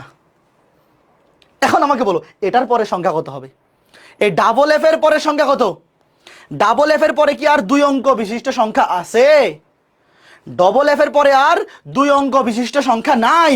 তারপর 3 অঙ্কে চলে যেতে হবে। দেখো এটার বাম পাশে, তুমি মনে মনে চিন্তা করো, এটার বাম পাশেও কিন্তু কি আছে? 0 আছে, আরেকটা বাম পাশে, যদিও বাম পাশে 0 লেখা লাগে না, তখন এই 0টা হয়ে যাবে 1, এর পরে সংখ্যাটা 1, আবার 0 থেকে শুরু, আবার 1 0 0, দুটোই 0, তারপরে 1 0 1, এভাবে চলতে থাকবে। বুঝছো ঘটনা? Very good. তারপর হ্যাঁ, ভেরি গুড, 3 অঙ্ক বিশিষ্ট সর্বোচ্চ সংখ্যা হবে ট্রিপল এফ। অত পর্যন্ত যাওয়া লাগবে না, মোটামুটি এই 2 অঙ্ক পর্যন্ত বুঝলেই হবে। 3 অঙ্ক বিশিষ্ট সর্বোচ্চ সংখ্যা হবে ট্রিপল এফ, 4 অঙ্ক বিশিষ্ট 4টা এফ। হ্যাঁ ওকে ফাইন। এখন আমাকে বলো, তোমাকে যদি কেউ বলে যে হেক্সাডেসিমেলে যেটার ভ্যালু 10 বা যেইটা 10, এইটা দশমিকে কত বলো? দশমিকে কত? এফ এর পরে 10 মানে কত? 16 হবে। কত হবে? 16। বোঝা গেছে? হ্যাঁ, ওকে ফাইন। এতটুকু বুঝতে পারলে এনাফ, আর পেরেশানি করা লাগবে না। অতটুকু বুঝতে পারলে এনাফ। ঠিক আছে, আশা করি বোঝা গেছে। ওকে ঠিক আছে। একজন বলছে বুঝতে পারলাম না। রাফি দেখো, এই যে এখানে এফ, এফ মানে হচ্ছে দশমিকের 15। এই দেখো, এই যে সিরিয়াল সোজা করে লিখছিলাম, এফ এর ভ্যালু হচ্ছে 15। তাহলে এফ এর পরে যেটা 10, তুমি যদি সেটার জন্য দশমিকের আরেকটা ভ্যালু লিখো, কত আসবে? 16 আসবে। 15 পরে 16 আসবে। তারপরে এখানে যেটা 11, সেটা দশমিক হবে 17। বুঝতে পেরেছো? এগুলো আমরা শোনো, এই সংখ্যা পদ্ধতির রূপান্তর আমরা আজকে ক্লাসে কিছু পড়বো, আগামী ক্লাসে আরো বিস্তর পড়বো। আপাতত এতটুকু খালি বোঝো, এতটুকু বুঝতে পারলে চলবে, মানে যে এই যে এফ পর্যন্ত। আচ্ছা, এই পর্যন্ত সবার ক্লিয়ার হয়েছে কিনা বলো তো? যে এই ছকটা শুধু শুধু এই ছকটা ক্লিয়ার হইলেই হবে আপাতত। বাকিগুলো আমরা রূপান্তরেও পড়বো, তারপরে ক্যালকুলেটরের মাধ্যমেও চেঞ্জ করা যায়। অনেকে ভাবতেছো ভাই এটা তুমি বুঝি নাই, সমস্যা নাই, এগুলো সব ক্যালকুলেটর দিয়েই বের করে ফেলা যায়। তো যখন এমসিকিউতে দেখাবো, আমরা আগামী ক্লাসে দেখবো যে কিভাবে ক্যালকুলেটর দিয়ে এগুলো করা যায়। চিন্তার কোনো কারণ নাই, ঠিক আছে? এখন আমি যে এখানে একটা দুইটা ছক বানিয়ে রাখছি, মানে একটা ছকই, এই যে এগুলো পরীক্ষায় আসতে পারে। দশমিক, বাইনারি, অক্টাল, হেক্সাডেসিমেল।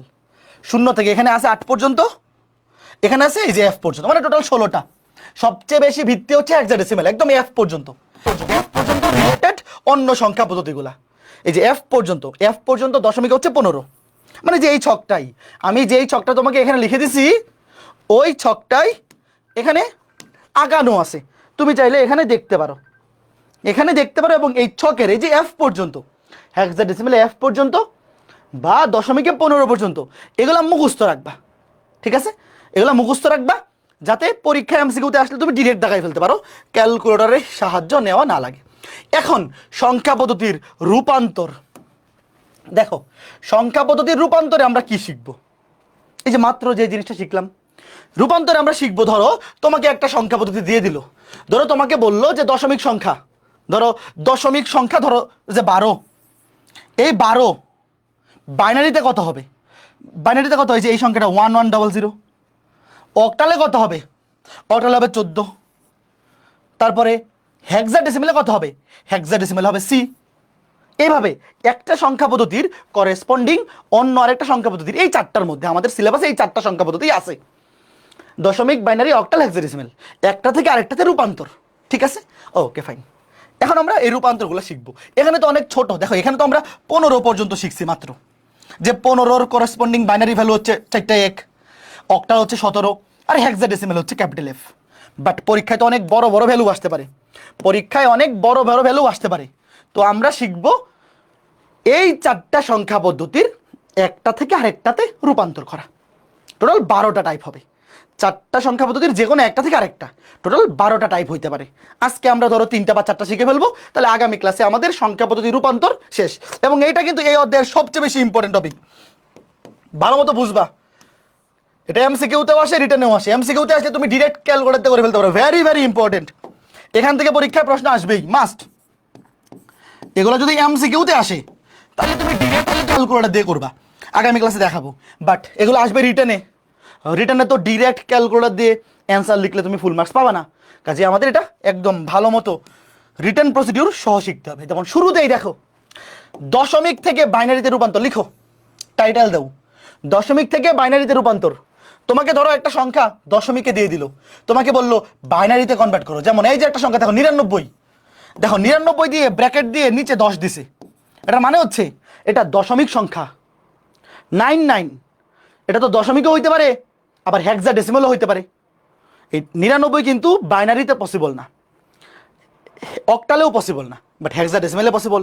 কাজে এটা দশমিক সংখ্যা পদ্ধতি নাকি হেক্সাডেসিমেল তুমি কিভাবে বুঝবা? এই দেখো নিচে দেখো 10 দিয়ে দিছে, 10 মানে ভিত্তি 10, তো ভিত্তি 10 কার? দশমিক সংখ্যা পদ্ধতির। আর নিতে বলছে কোথায়? দেখো বাইনারিতে। দেখছো প্রশ্নটা বাংলায় বলতে পারে যে দশমিক থেকে বাইনারিতে রূপান্তর করো, অথবা এভাবেও দিতে পারে, তোমাকে বলে দিচ্ছে যে সংখ্যাটা দেওয়া আছে সেটা হচ্ছে দশমিক সংখ্যা, আর যেখানে নিতে হবে সেখানে বাইনারি। দেখো যে ভিত্তি 2। Okay fine. এখন বাইনারিতে নিব কিভাবে? ভালো মতো শোনো, আগে আগে দেখো কি করি, তারপরে আমি উত্তর বলবো। মানে আগে দেখবা তারপরে বুঝাবো। তো ভাইয়া দশমিক থেকে বাইনারিতে নেওয়ার জন্য কি করতে হবে? এই যে যে দশমিক সংখ্যাটা আছে 99, এই সংখ্যাটা কি বাইনারি সংখ্যা পদ্ধতির ভিত্তি দিয়ে ভাগ করবা। বাইনারির ভিত্তি কত? 2।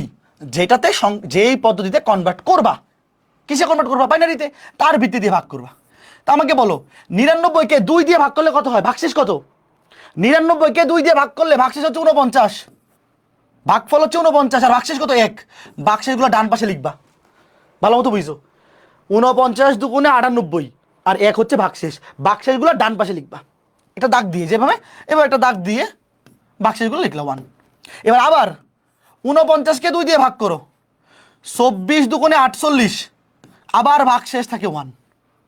আবার 24কে 2 দিয়ে ভাগ করো, 12 দুগুণে 24, এইবার কিন্তু কোনো ভাগশেষ নাই। দেখো 12 দুগুণে 24 নিঃশেষে বিভাজ্য হয়ে গেছে, এবার কোনো ভাগশেষ নাই। আবার 12কে 2 দিয়ে ভাগ করো, 6 দুগুণে 12, দেখো এইবারও কিন্তু কোনো ভাগশেষ নাই, এইবারও কোনো ভাগশেষ নাই। 6কে 2 দিয়ে ভাগ করো, আবার 3 3 দুগুণে 6, এখানেও কিন্তু কোনো ভাগশেষ নাই। 3কে আবার 2 দিয়ে ভাগ করো, 2 একে 2, ভাগশেষ 1। 1কে 2 দিয়ে ভাগ করো, আচ্ছা বলো 1কে 2 দিয়ে ভাগ করলে ভাগফল কত? এই 1কে কি 2 দিয়ে ভাগ করা যায়? ভাগফল 0, আর ভাগশেষ কত? 1। এই এটা বুঝতেছো তো, এগুলো ছোটবেলার অঙ্ক। মনে করো যে 1, ধরো 1কে তুমি 2 দিয়ে ভাগ করবা, তো ভাগ তো যায় না, ভাগফল 0 আর ভাগশেষ 1। এই যে ভাগফলটা সিরিয়াল ওয়াইজ লিখবো আর ভাগশেষটা ডানে লিখবো। এই ভাগ তো তোমরা সবাই পারো। আচ্ছা 0 চলে আসার পরে আর কি ভাগ করার দরকার আছে বলো? মনে করো এই যে 0 চলে আসলো, আবার তুমি যদি ভাগ করো, 0কে যদি 2 দিয়ে ভাগ করো তো সবই 0। 0 আসার পরে তুমি যদি ভাগ করতে থাকো তাহলে তো সব 0 আসতে থাকবে, আর কি দরকার আছে বলো? ভাইয়া যখন ভাগফল 0 চলে আসবে তখন আর মানে আর ভাগ করার দরকার নাই। তুমি যখন দেখবা 0 চলে আসছে ভাগফল, তখন আর ভাগ করার দরকার নাই। তাহলে এখানে থেমে যাবে, এই পর্যন্ত করেই থেমে যাবো, মানে ভাগফল 0 চলে আসছে আর নিতে হবে না। এইবার কি করব দেখো, এই যে ভাগশেষগুলা, তোমরা কি একটা সুন্দর জিনিস দেখতেছো যে আমাদের বাইনারি সংখ্যা পদ্ধতির মৌলিক অঙ্ক ছিল শুধু 0 এবং 1। মানে আমরা যখন একটা সংখ্যাকে বাইনারিতে কনভার্ট করব তখন শুধুমাত্র 0 এবং 1 ছাড়া অন্য কিছু লেখা যাবে না। এবং তোমরা যদি একটু খেয়াল করে দেখো, এই যে ভাগশেষগুলা শুধু 0 এবং 1 আসছে, কে কে খেয়াল করছো? আচ্ছা অনেকে বলতেছো ভাগটা বুঝি নাই। আচ্ছা যারা ভাগটা বুঝো নাই, দেখো ভাগ বুঝো নাই, এটা একবারে ছোটবেলার ভাগ। এখানে তুমি দেখো, আমি বলি 99কে 2 দিয়ে ভাগ করো, কত হয়? এই 99কে 2 দিয়ে ভাগ করো, 49 দুগুণে 98, ভাগশেষ থাকে 1। এই দেখো যেটা ভাগফল, এই ভাগফলটা তুমি এখানে লিখবা 49, আর যেটা ভাগশেষ সেটা তুমি ডান পাশে লিখবা। ঠিক একইভাবে দেখো 49কে তুমি 2 দিয়ে ভাগ করো, 49কে 2 দিয়ে ভাগ করো, 24 দুগুণে 48, ভাগশেষ হচ্ছে 1। এবার বুঝছো বলো? এই যে ভাগশেষ, ভাগফল কত? ভাগফল 24 নিচে নিচে লিখবা, আর ভাগশেষ কত? 1, ভাগশেষটা ডান পাশে লিখবা। এবার বুঝছো? ঠিক আছে। আচ্ছা এইবার দেখো যে ভাই এই যে আমরা ভাগশেষগুলোকে ডান পাশে লিখছি, তুমি কি একটা জিনিস খেয়াল করতেছো যে ভাগশেষগুলা সব 1 এবং 0 এর মাধ্যমে আসছে, যেটা আমাদের দরকার বাইনারিতে নেওয়ার জন্য। আমাদের দরকার শুধু 0 এবং 1, অন্য কিছু নেওয়া যাবে না। এবং এই ভাগশেষগুলো আসছে 0 এবং 1, তো এই কারণেই আমরা 2 দিয়ে ভাগ করছি। অনেকেই জিজ্ঞেস করতে পারো, শোনো এখানে তোমাদের 2টা প্রশ্ন আসবে তোমাদের মনে, ভাইয়া কেন 2 দিয়ে ভাগ করলেন? বাইনারিতে নেওয়ার জন্য কেন 2 দিয়ে ভাগ করলেন? কারণ হচ্ছে ভাই কোনো সংখ্যাকে 2 দিয়ে ভাগ করলে ভাগশেষ অবশ্যই 1 অথবা 0, এই 2টার মধ্যেই আসবে, অন্য কোনো সংখ্যা আসতে পারবে না। তুমি যদি কোনো সংখ্যাকে 2 দিয়ে ভাগ করো তাহলে ভাগশেষ অবশ্যই 0 অথবা 1 আসবে। এবং এই বাইনারি সংখ্যা পদ্ধতির মৌলিক অঙ্ক শুধুমাত্র এই 2টাই। এইবার কে কে বুঝছো কেন 2 দিয়ে ভাগ করছি? বাট পরীক্ষায় এটা না বুঝলেও চলবে। তুমি যদি খালি মনে রাখো বাইনারিতে নেওয়ার জন্য 2 দিয়ে ভাগ করা লাগে, বাইনারি ভিত্তি যত তত দিয়ে ভাগ করবো। এর কারণ হচ্ছে এইটা যে কোনো সংখ্যাকে 2 দিয়ে ভাগ করলে ভাগশেষ অবশ্যই হয় 1 নয় 0 হবে। কারণ যেই সংখ্যা দিয়ে তুমি ভাগ করবা ভাগশেষ অবশ্যই সেই সংখ্যার চেয়ে কম হবে। 2 দিয়ে ভাগ করলে ভাগশেষ 2 এর চেয়ে কম, 2 এর চেয়ে কম মানে হয় 0 অথবা 1। বুঝছো ব্যাপারটা? এইবার আমরা যখন এই সংখ্যাগুলো লিখবো নিচ থেকে উপরে লিখবো। এই যে অ্যান্সার চলে আসছে নিচ থেকে উপরে। এই যে দেখো, এই যে দেখো আমি এখানে লিখতেছি নিচ থেকে উপরে, কেন সেটারও ব্যাখ্যা দিচ্ছি। আগে দেখো এই যে 99 দশমিক সংখ্যা, এটাকে যখন আমরা বাইনারিতে নিব অ্যান্সার হবে নিচ থেকে উপরে 110011 লিখো 11, এই যে 11 তিনটা 0 1 2 3 তারপরে আবার দুইটা 1, এই যে অ্যান্সার শেষ। এখন কথা হচ্ছে ভাই কেন নিচ থেকে উপরে নিচ্ছেন একটু চিন্তা করো তো, কেন নিচ থেকে উপরে? উপর থেকে নিচে নিলে কি অসুবিধা হইতো? দেখো আমি এখানে যেই ম্যাথটা তোমাকে দিছি এটা আসলে তুমি নিচ থেকে উপরে নিলেও অ্যান্সার যা আসবে, কেউ যদি উপর থেকে নিচে নেয় তাহলেও অ্যান্সার একই আসবে আসলে, বাট সব সময় কিন্তু এটা হবে না। আমরা যখন দশমিক থেকে বাইনারি নিব অলওয়েজ নিচ থেকে উপরে নেওয়া লাগবে এই ভাগশেষগুলা। কেন? কারণ তুমি যদি ওই যে কারো যদি ইচ্ছা হয় ভাই আমি জিরোকেও আবার সারাদিন ভাগ করতেই থাকবো, ভাই অনেকের তো অনেক ইচ্ছা হয় নাকি, অনেক মানুষের অনেক ইচ্ছা আছে না যে ভাই আমার ইচ্ছা হয়েছে আমি জিরোকে সারা জীবন ভাগ করতেই থাকবো। সারা জীবন কত মানুষের কত ইচ্ছা, আমি সারা জীবন জিরোকে ভাগ করতেই থাকবো। তো কেউ যদি সারা জীবন এরকম করতেই থাকে, জিরো আসতেই থাকবে সারা জীবন খালি জিরো আসতে থাকবে। তো তুমি যদি নিচ থেকে উপরে নেও তাহলে সুবিধাটা কি? সবার বাম পাশে জিরো, ভাই বাম পাশে জিরো তুমি যত খুশি দেও কোনো অসুবিধা আছে? কোনো সংখ্যার তুমি যদি বাম পাশে জিরো বসাও কোনো অসুবিধা আছে? সারাদিন জিরো বসাইলেও তো ওই সংখ্যার ভ্যালু চেঞ্জ হবে না। খেয়াল করে দেখো, মনে করো যে কেউ এই যে এগুলো সহ নিল এই যে নিচ থেকে উপরে, তাহলে সবার বামে মনে করো যে কারো ইচ্ছা হলো ভাই আমি আরো 3 বার ভাগ করব, সে আরো 3 বার ভাগ করলো, তাহলে এক্সট্রা 3টা জিরো আসবে। তো কেউ যদি এই যে বাম পাশে আরো 3টা জিরো নেই কোনো সমস্যা নাই, বাম পাশে যদি 1000টা জিরো থাকে ওই সংখ্যার মান চেঞ্জ হবে না। বাট কেউ যদি উপর থেকে নিচে নেই, বলো কেউ যদি উপর থেকে নিচে নেই তাহলে ডান পাশে জিরোগুলো বসবে, আর ডান পাশে তুমি যদি জিরো বসাও এই সংখ্যার মান চেঞ্জ হতে থাকবে। ডান পাশে জিরো বসালে সংখ্যার মান চেঞ্জ হতে থাকবে। কে কে বুঝছো লজিকটা একটু বলো? এই লজিক পরীক্ষায় আসবে না, বাট তুমি বুঝছো কেন একটু বলো যে ভাই উপর থেকে নিচে কেন নিব না? পরীক্ষায় আসবে না, এটা পরীক্ষায় এতটুকু লিখতেই হবে, বাট এই লজিকটা খালি জেনে রাখো। তো পরীক্ষায় আমরা ভাই এগুলা লিখবো না, পরীক্ষায় আমরা এগুলা করবো না, পরীক্ষায় আমরা এগুলা লিখবো না, এই যে এগুলা লিখবো না। যখন কিনা ভাগফল জিরো হয়ে যাবে ওখানে থেমে যাব। এবং এই যে বিটটা শোনো, বাইনারি সংখ্যা পদ্ধতিতে এই যে 0 এবং 1 এই দুইটাকে বলে বিট, এই প্রত্যেকটাকে বলে এক একটা বিট, প্রত্যেকটা একটা কি বলে বিট। শোনো নর্মালি আমরা দশমিক সংখ্যা পদ্ধতিতে প্রত্যেকটা অঙ্ককে কি বলে? 0 থেকে 9 প্রত্যেকটা অঙ্ককে দশমিক সংখ্যা পদ্ধতিতে কিংবা অক্টাল কিংবা হেক্সাডেসিমাল ওই 3টা সংখ্যা পদ্ধতিতে প্রত্যেকটা অঙ্ককে বলে একটা ডিজিট, আর বাইনারিতে বলে বিট। একই কথা, এগুলোও ডিজিট, বাট বাইনারি সংখ্যা পদ্ধতিতে প্রত্যেকটা মৌলিক অঙ্ককে কি বলে? একটা করে বিট বলে। বুঝছো? এই জন্যে এই যে নিচে আমরা দেখো নিচ থেকে উপরের দিকে নিচ্ছি, তার মানে সবার আগে যেটা নিব সেটার গুরুত্ব সবচেয়ে বেশি। দেখো কোন একটা সংখ্যার, এই যে আমি যদি তোমাকে জিজ্ঞেস করি এই সংখ্যার কোনটার স্থানীয় মান সবচেয়ে বেশি, বলো এই ডানেরটা নাকি বামেরটা? বলো কোন একটা সংখ্যার স্থানীয় মান। ভাই আমরা যে পড়তেছি দশমিক, বাইনারি, অক্টাল, হেক্সাডেসিমাল সবগুলোই তো স্থানিক সংখ্যা পদ্ধতি, মানে পজিশনাল সংখ্যা পদ্ধতি প্রকারভেদ। তো সবার বামেরটাই তো সবচেয়ে বেশি গুরুত্ব, সবচেয়ে স্থানীয় মান বেশি। কাজে এই যে নিচ থেকে উপরে যখন নিচ্ছি, এই যে এটা সবার নিচেরটা, এটাকে বলে মোস্ট সিগনিফিকেন্ট বিট, এমএসবি। এটা পূর্ণরূপ হচ্ছে, পূর্ণরূপটা লিখে দিচ্ছি, মোস্ট সবচেয়ে বেশি গুরুত্বপূর্ণ, এটা মানে সবচেয়ে বেশি স্থানীয় মানের অঙ্ক এটা, মোস্ট সিগনিফিকেন্ট বিট। আর এই উপরের সবার উপরেরটাকে বলে এলএসবি, এটাকে বলে লিস্ট সবচেয়ে কম গুরুত্বের অঙ্ক, লিস্ট সিগনিফিকেন্ট বিট।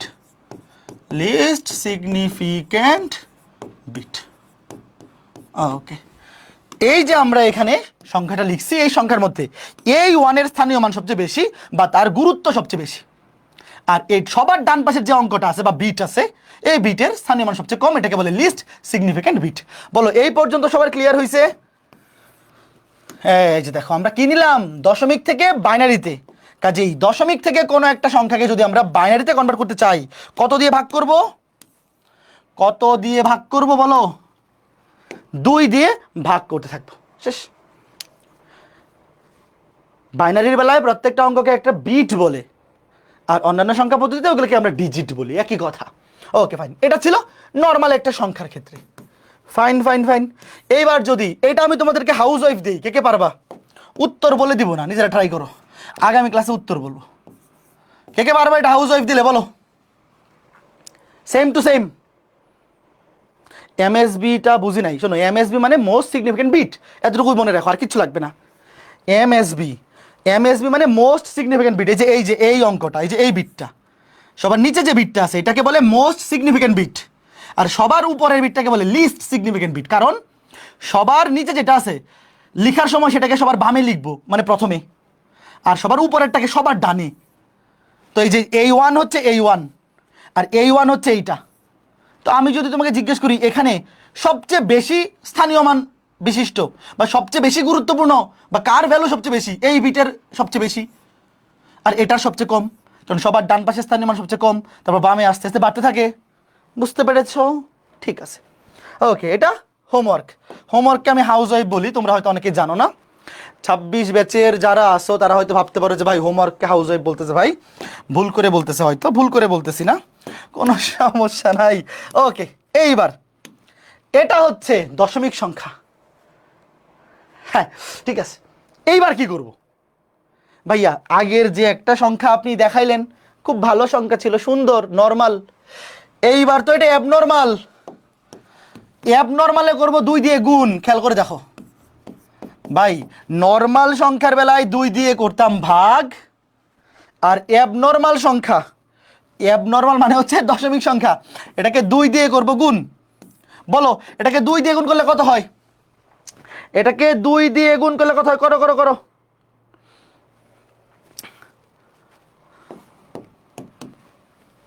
এটা হবে 0.750। তো 750, এই শূন্য তো লেখা লাগে না, ডান পাশের শূন্য তো কোনো দাম নাই, ডান পাশের শূন্যর তো কোনো দাম নাই, তাহলে এটাকে গুণ করা হবে 0.75। এইবার দেখো, যখন দশমিক সংখ্যা হবে সেটাকে আমরা যখন বাইনারিতে নিব, দেখো যে এটা আছে দশমিকে, এটা আছে বাইনারিতে। তো বাইনারিতে নেওয়ার ক্ষেত্রে যেটা দশমিকের আগে পূর্ণ সংখ্যা, বলো এই যে সংখ্যাটা এটার পূর্ণ মান কত? পূর্ণ হচ্ছে দশমিকের আগে 0, 0টাকে নিচে লিখে রাখো, তীর চিহ্ন দিয়ে লিখো অথবা নিচে নামায় রাখো, লাগলেই হবে। দেখো এই 0টাকে, দশমিকের আগের পূর্ণ সংখ্যাটাকে নিচে নামাই ফেলবা, আবার দশমিকটাকে আবার নিয়ে আসো 0.75, 0.75, এটাকে আবার 2 দিয়ে গুণ করো, কত হবে? 1.50, মানে 1.5। ডান পাশে 0 তো লেখা লাগে না, আবার একই কাজ, আবার একই কাজ। দেখো এই যে 1.5, এখানে দশমিক যে সংখ্যাটা, মানে দশমিকের আগে যে পূর্ণ সংখ্যাটা আছে, দশমিকের আগে যে পূর্ণ সংখ্যাটা, এটাকে নিচে নামাও, ফাইন। এবং দশমিকের পরেরটাকে আবার গুণ করো, এই যে 0.5। ভালো মতো শোনো, আগে 2 দিয়ে গুণ করবা, যে গুণফলটা আসবে সেখান থেকে দশমিকের আগের যে অঙ্কটা থাকবে সেটাকে নিচে নামাই ফেলবা, এবং দশমিকের পরেরটাকে আবার তুমি গুণ করবা 2 দিয়ে, এভাবে চলতে থাকবে। এখানেও দশমিকের আগের 1 নিচে নেমে যাবে, এবং দশমিকের পরেরটাকে আবার তুমি 2 দিয়ে গুণ করবা। এইভাবে করতে করতে যখন কিনা দশমিকের পরে 0 চলে আসবে, দেখো এখন কি আর গুণ করার দরকার আছে? এই যে 1 নিচে নামাই ফেললাম। যখন দেখবা দশমিকের পরে 0 চলে আসে, বলো এখন কি আর গুণ করার দরকার আছে? এই দশমিকের পরে 000, এটাকে 2 দিয়ে গুণ করলে তো আবার এই দশমিকের পরে 0ই আসবে, মানে এখানে থাকবে 0, আবার 0। আবার কি দরকার আছে এটা করা? বলো, দশমিকের পরে আবার 00, আবার 2 দিয়ে গুণ, আবার 0.00, আবার 0 নামবে, মানে এইভাবে সারা জীবন 0 চলতেই থাকবে, এইভাবে সারা জীবন 0 চলতেই থাকবে। ঠিক আছে, ওকে ফাইন। একজন বলছে 1.5 কেমনে 0.5 হইলো? দেখো এই যে 1.5, তার এই যে পূর্ণ সংখ্যা যেটা, সেটা নিচে রাইখা দিব, এই পূর্ণ সংখ্যাটাকে নিচে নামায় রাইখা দিব, বাকি থাকবে শুধু দশমিকের পরেরটা। বুঝতে পেরেছো? তো যখন কিনা দশমিকের পরে 0 চলে আসবে তখন থেমে যাব, তখন আর লিখার দরকার নাই, ওগুলো আর লিখার দরকার নাই, ওই ডান পাশে 0 আসতেই থাকবে, আসতেই থাকবে। এবার আমাকে বলো, ডান পাশে যেহেতু সারা জীবন 0 আসতেই থাকবে, তাহলে এইবার আমি এই যে ভ্যালুগুলা 0, 1, 1 এগুলা বাম থেকে ডানে নিব নাকি ডান থেকে বামে নিব? বলো, এবার আমাকে বলো, আমার প্রশ্নের উত্তর দাও। বাম থেকে ডানে নিব নাকি ডান থেকে বামে নিব? বাম থেকে ডানে নিব, ভেরি গুড। বাম থেকে ডানে, কেন? এই যে দেখো 011 বাম থেকে ডানে, কারণ কি, কারণ দশমিকের পরে ডানে যত জিরো থাকুক কোনো সমস্যা নাই। দশমিকের পরে ডান পাশে জিরো থাকলে মানের কোনো চেঞ্জ হয় না। এইবার খেয়াল করে দেখো এর মানটা কত হবে, 0.375। এটা ছিল দশমিকে, এটাকে নিব কিসে, বাইনারিতে। আগে দশমিক বসায় নাও। সবার প্রথম কাজ হচ্ছে কোনো একটা সংখ্যা যদি দশমিক থাকে আগে 0 দশমিক, এই দশমিকটাকে বলে রেডিক্স পয়েন্ট। আচ্ছা তুমি দশমিক ভাবে চিন্তা করো, আগে দশমিকটা বসাবা, এরপরে কত হয়েছে 011। তো এরপরে কিন্তু আরো অসংখ্য জিরো আসার সম্ভাবনা আছে। কেউ যদি আরো এই জিরোকে 2 দিয়ে গুণ করে, এখানে একটা জিরো আসবে, এখানে একটা জিরো।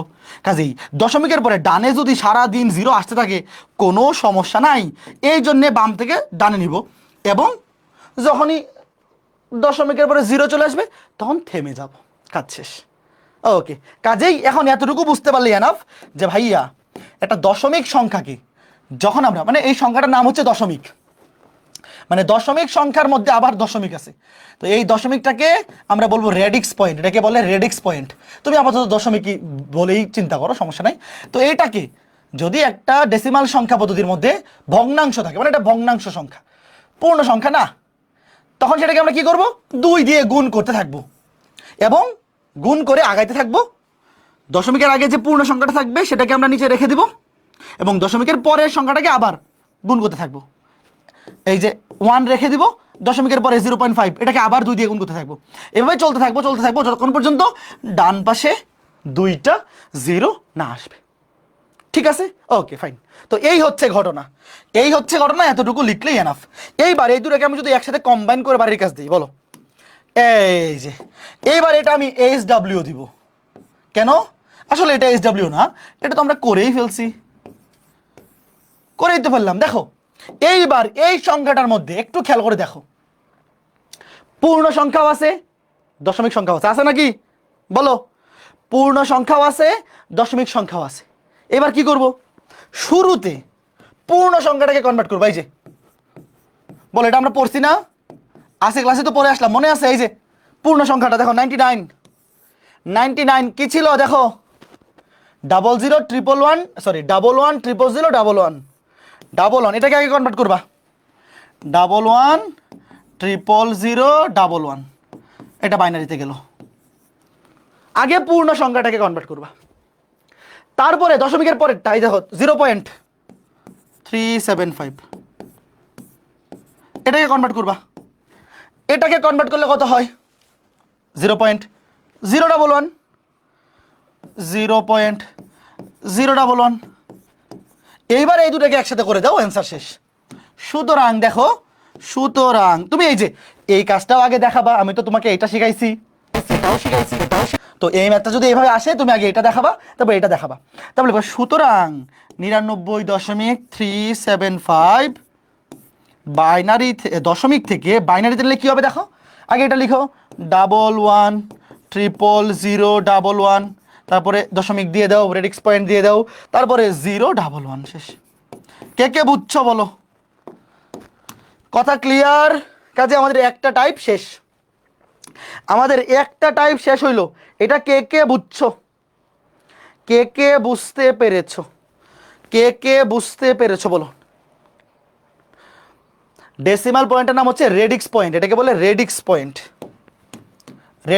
এই যে রেডিক্স পয়েন্ট, দশমিকটাকে বলে রেডিক্স পয়েন্ট। হ্যাঁ ঠিক আছে, 0.375টা আরেকবার দেখো ভাই, গুণ মনে রাখবা, পূর্ণ সংখ্যার ক্ষেত্রে 2 দিয়ে ভাগ করব, পূর্ণ সংখ্যার ক্ষেত্রে 2 দিয়ে ভাগ করে ভাগশেষগুলো নিব এবং নিচ থেকে উপরে নিব। কারণ নিচ থেকে উপরে কেন সেটা ব্যাখ্যা করছি।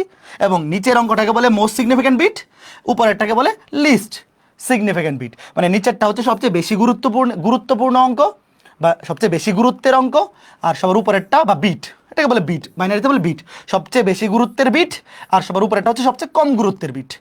লেখার সময় নিচ থেকে উপরে লিখব। আর যখন দশমিক সংখ্যা থাকবে, মানে পূর্ণ সংখ্যা নয়, তো সেটাকে কি করবো, আমরা 2 দিয়ে গুণ করতে থাকবো এবং দশমিকের আগে যে পূর্ণ সংখ্যাটা থাকবে সেটাকে আমরা নিচে রেখে দিব এবং দশমিকের পরে যেটা থাকবে সেটাকে আবার আমরা 2 দিয়ে গুণ করে সামনে আগাইতে থাকবো। যেমন এখানে 2 দিয়ে 0.75কে গুণ করলে হয় 1.5। এই 1 দশমিকের আগে পূর্ণ সংখ্যাটাকে রেখে দিব এবং দশমিক সহ পুরাটা 0.5 এটাকে আবার 2 দিয়ে গুণ করতে থাকবো। তারপরে এখানে 1 দশমিকের আগেরটাকে রেখে দিব, দশমিকের পরে ডাবল জিরো হয়ে গেলে আর তো লেখার দরকার নাই, সেখানেই থেমে যাবো।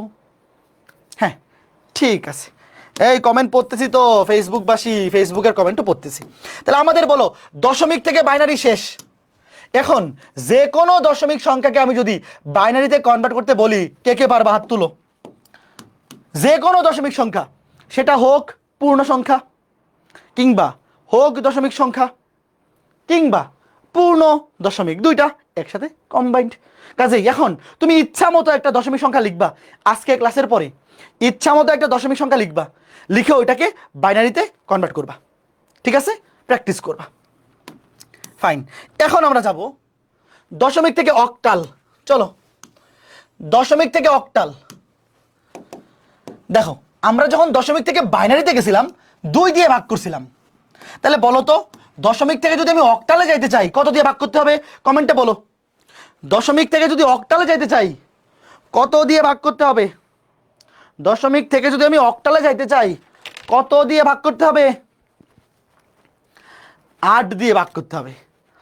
8 দিয়ে কেন ভাগ করতে হবে? কারণ অক্টাল সংখ্যা পদ্ধতির ভিত্তি কত?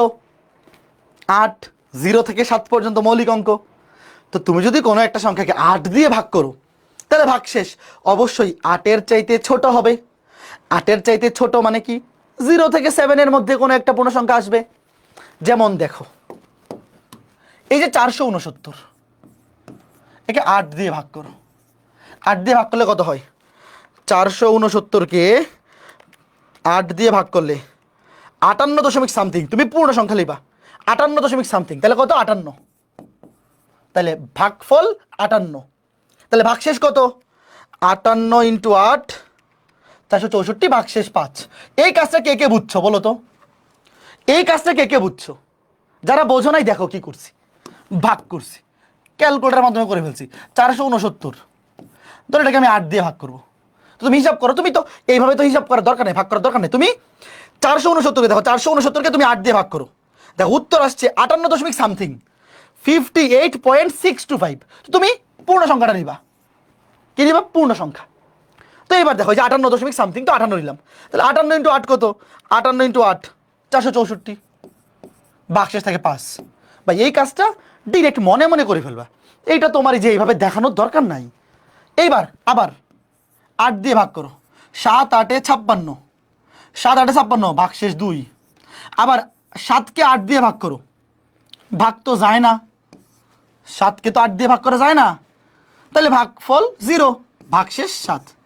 যখনই দেখবা 0 চলে আসছে, ভাগফল যেখানে 0 চলে আসবে থেমে যাবা, আর নেওয়ার দরকার নেই। এইবার নিচ থেকে উপরে, মনে আছে তো? এই যে শেষ। উত্তর কত?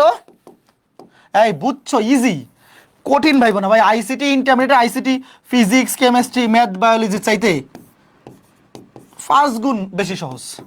725, এটা কিসে? অক্টালে। এই যে দেখো, এইবার সবার নিচের অঙ্কটাকে কি বলবো? Most significant digit. এটাকে বলবো এমএসডি, এমএস ধোনি, এই যে এমএসডি। এইবার বলবো ডিজিট, এটাকে এলএসডি, লিস্ট সিগনিফিক্যান্ট ডিজিট। শোনো, বাইনারিতে বলে বিট, কই ছিল? এই যে বাইনারিতে, বাইনারিতে বলে বিট, আর অন্য সকল সংখ্যা পদ্ধতিতে প্রত্যেকটা অঙ্ককে বলে ডিজিট। তুমি চাইলে এটাকেও ডিজিট লিখতে পারো, ডিজিট মানে সবগুলাই, বাট বাইনারিতে ওগুলোকে বিট বলে। আচ্ছা, কেউ যদি তোমাকে জিজ্ঞেস করি যে দশমিক গুণের ক্ষেত্রে বলো, কেউ যদি তোমাকে জিজ্ঞেস করি এখানে কোনটা মোস্ট সিগনিফিক্যান্ট বিট, এই যে যেখান থেকে তুমি নেওয়া শুরু করবা, এই যে এটা এমএসবি, এটা বাইনারিতে ছিল, এটা এটা বাম থেকে ডানে, আর এটা এলএসবি, লিস্ট সিগনিফিক্যান্ট বিট। যেমন এই যে এখানে এটা হচ্ছে মোস্ট সিগনিফিক্যান্ট ডিজিট 7, তারপরে লিস্ট সিগনিফিক্যান্ট ডিজিট হচ্ছে 5। সবচেয়ে বেশি গুরুত্বের অঙ্ক হচ্ছে 7, কারণ এটা দেখো এটা শতক স্থানীয় অঙ্ক। গুরুত্বের অঙ্ক হচ্ছে 5, কারণ এটা একক স্থানীয় অঙ্ক। শেষ, ভেরি গুড, খুব ইজি। হ্যাঁ, তীর চিহ্ন কি দিতে হবে? হ্যাঁ দিয়ে দিও, তীর চিহ্ন অবশ্যই দিয়ে দিবা, যে তুমি নিচ থেকে উপরে নিছো, এবং এই যে এগুলাও লিখে দিবা, এগুলাও লিখে দিবা যে এটা হচ্ছে এমএসডি, এটা এলএসডি। সবার নিচেরটা হচ্ছে সবচেয়ে বেশি গুরুত্বের, সবার উপরেরটা সবচেয়ে কম গুরুত্বের, এই জন্য আমরা নিচ থেকে উপরে নিছি। ঠিক ঠিক আছে, এইবার দশমিক থেকে অক্টাল। এইবার দেখো পূর্ণ সংখ্যা নাই, দেখো ভগ্নাংশ আছে। এবার কি করবো? 8 দিয়ে গুণ, মনে আছে? লিখো 0.046875। এবার 8 দিয়ে গুণ করবো, করো। 8 দিয়ে গুণ 0.046875 গুণ 8, লিখো 0.375। এবং দশমিকের আগের যে পূর্ণ সংখ্যাটা সেটাকে নিচে নামাই ফেলো, এবং দশমিকের পরের যেই ভ্যালুটা আছে দশমিক সহ সেটা আবার 0.375। এই জিরো রাইখা দিছি, 0.375। সামনে কেউ নাই মানে তো আবার জিরো আছে। মনে করো তুমি সামনে জিরো দিলা না, নাই মানে তো সামনে জিরো আছে, কেউ নাই মানে দশমিকের আগে জিরো আছে। আবার এটাকে 8 দিয়ে গুণ করো, আবার এটাকে 8 দিয়ে গুণ করো, ইন্টু 8, 3 বাই পূর্ণ সংখ্যা চলে আসছে এত সহজে। এটা বেশি সহজ হয়ে গেছে, পূর্ণ সংখ্যা চলে আসছে 3। 3 এর পরে কিছু নাই মানে 0.0 দিলা, এই যে দেখো কত 3, শেষ। এই যখন দশমিকের পরে ডাবল জিরো চলে আসবে, দশমিকের পরে ডাবল জিরো চলে আসলে আর লেখা লাগে না, কারণ এই ডাবল জিরোকে তুমি সারা জীবন গুণ করলে খালি 0 আসবে। তাহলে এই যে বাম থেকে ডানে এটা হচ্ছে মোস্ট সিগনিফিক্যান্ট বিট বা ডিজিট, বাইনারি বেলায় বিট বলবো আর অন্যগুলোর বেলায় ডিজিট বলবো, এটা হচ্ছে লিস্ট সিগনিফিক্যান্ট ডিজিট। তাহলে উত্তর কত বলো? এখানে লিখে ফেলি, কত আসলো? আগে দশমিকটা দেও, দশমিকের আগে কিছু নাই মানে একটা 0 দিয়ে নিবা, 0.3। কে কে বুঝছো? এটা সবাই বুঝছো না? একটু কমেন্ট করো, ইজি, এটা সবার বোঝা উচিত। কে কে বুঝছো? এই ভাগ করতেছি ভাই, কঠিন কিছু না, ভাগ আর গুণ। তাহলে এইবার এই দুইটা মিলে, এই যে এটা হাউস ওয়াইফ মাত্র শিখাইলাম 469, এটা কত ছিল? 725 আসছিল না? 725 আসছিল অক্টালে, আর বাকিটা 0.046875, এটা কত আসছিল? 0.03। দশমিকের আগে একটা 0 দিয়ে নিও, সুন্দর দেখা যাবে। 0.3 আসছিল না? 0.03। হ্যাঁ, তুমি আগে পূর্ণ সংখ্যাটা 8 দিয়ে ভাগ করে দেখাবা যে 725 আসবে, তারপর দশমিকের পরেরটা 8 দিয়ে গুণ করে দেখবা এটা আসবে। এইবার একসাথে লিখো, সুতরাং 469.046875 একসাথে করে লিখো। এই দশমিক সংখ্যাটাকে যদি আমি অক্টালে নেই আসবে 725.03, এই যে অক্টাল। তাহলে এখন আমাকে বলো, যে কোনো দশমিক সংখ্যাকে এইবার যদি আমি হাউস ওয়াইফ দেই, যে আজকে ক্লাসের পর যে কোনো দশমিক সংখ্যাকে অক্টালে নেওয়া হাউস ওয়াইফ কে কে পারবা বলো? দেখো আমাদের দুইটা টাইপ শেষ। একটা হচ্ছে যে কোনো দশমিক সংখ্যাকে বাইনারিতে কনভার্ট, যে কোনো দশমিক সংখ্যা, সেটা হোক পূর্ণ সংখ্যা কিংবা ভগ্নাংশ, দশমিক থেকে বাইনারি আমাদের ক্লিয়ার। এবং দশমিক থেকে অক্টাল, আমাদের ক্লিয়ার। তাহলে এই টাইপের বাকি সকলগুলা হাউস ওয়াইফ, HW। ওকে, তাহলে আজকে ক্লাসে আমরা আরেকটা পড়ে ফেলি। আমাদের টোটাল এরকম কনভার্সন শিখতে হবে 12টা। আজকে যেহেতু প্রথম ক্লাস, আমরা আজকে ক্লাসে 3টা পড়ে ফেলি, বাকি 9টা আগামী ক্লাসে শেষ হয়ে যাবে। ঠিক আছে? ওকে, ঠিক আছে। 3 এর আগে 0টা কোত্থেকে আসছে? এই ভাই, এই যে দেখো, এই যে 3 এর আগে 0টা, এই যে 0 আর এই যে 3, তো 0.3। তার আগে কি দিতে হবে? এই যে দশমিক, কারণ এটা কি দশমিক থেকেই শুরু হয়েছিল, তাহলে দশমিক দিবা। মনে করো যে উত্তর হচ্ছে 0.3, এটা তো দশমিকের পরে, এই যে দশমিক, তো দশমিকের আগে একটা 0 এমনি দিতে হয় সৌন্দর্যের জন্য। তুমি যদি এইভাবে লিখে রাখো তাও হবে, কোনো সমস্যা নাই। মানে এটা সংখ্যা যদি দশমিক সংখ্যা হয়, তার বাম পাশে কেউ নাই মানে মনে মনে 0 আছে, যার দশমিক সংখ্যার বামে কেউ নাই মানে 0 আছে। তো বেচারা এমনি দশমিকে আছে, তুমি তার একটা 0 দেও, দেখতে সুন্দর দেখা যাক। ঠিক আছে? ওকে, ফাইন। তাইলে আমরা এগুলো শিখলাম, বাট একটু কথা আছে, এইটা লিখো, প্রশ্নটা তোলো। দশমিক থেকে অক্টাল আমাদের কিন্তু শেষ হয়ে গেছে, দশমিক থেকে অক্টাল শেষ। 0.30 কেন হইলো না? ওই যে বুঝাইছিলাম, তুমি মনে হয় শুরুতে ক্লাসে ছিলে না, যে বাম থেকে ডানে নিতে হবে,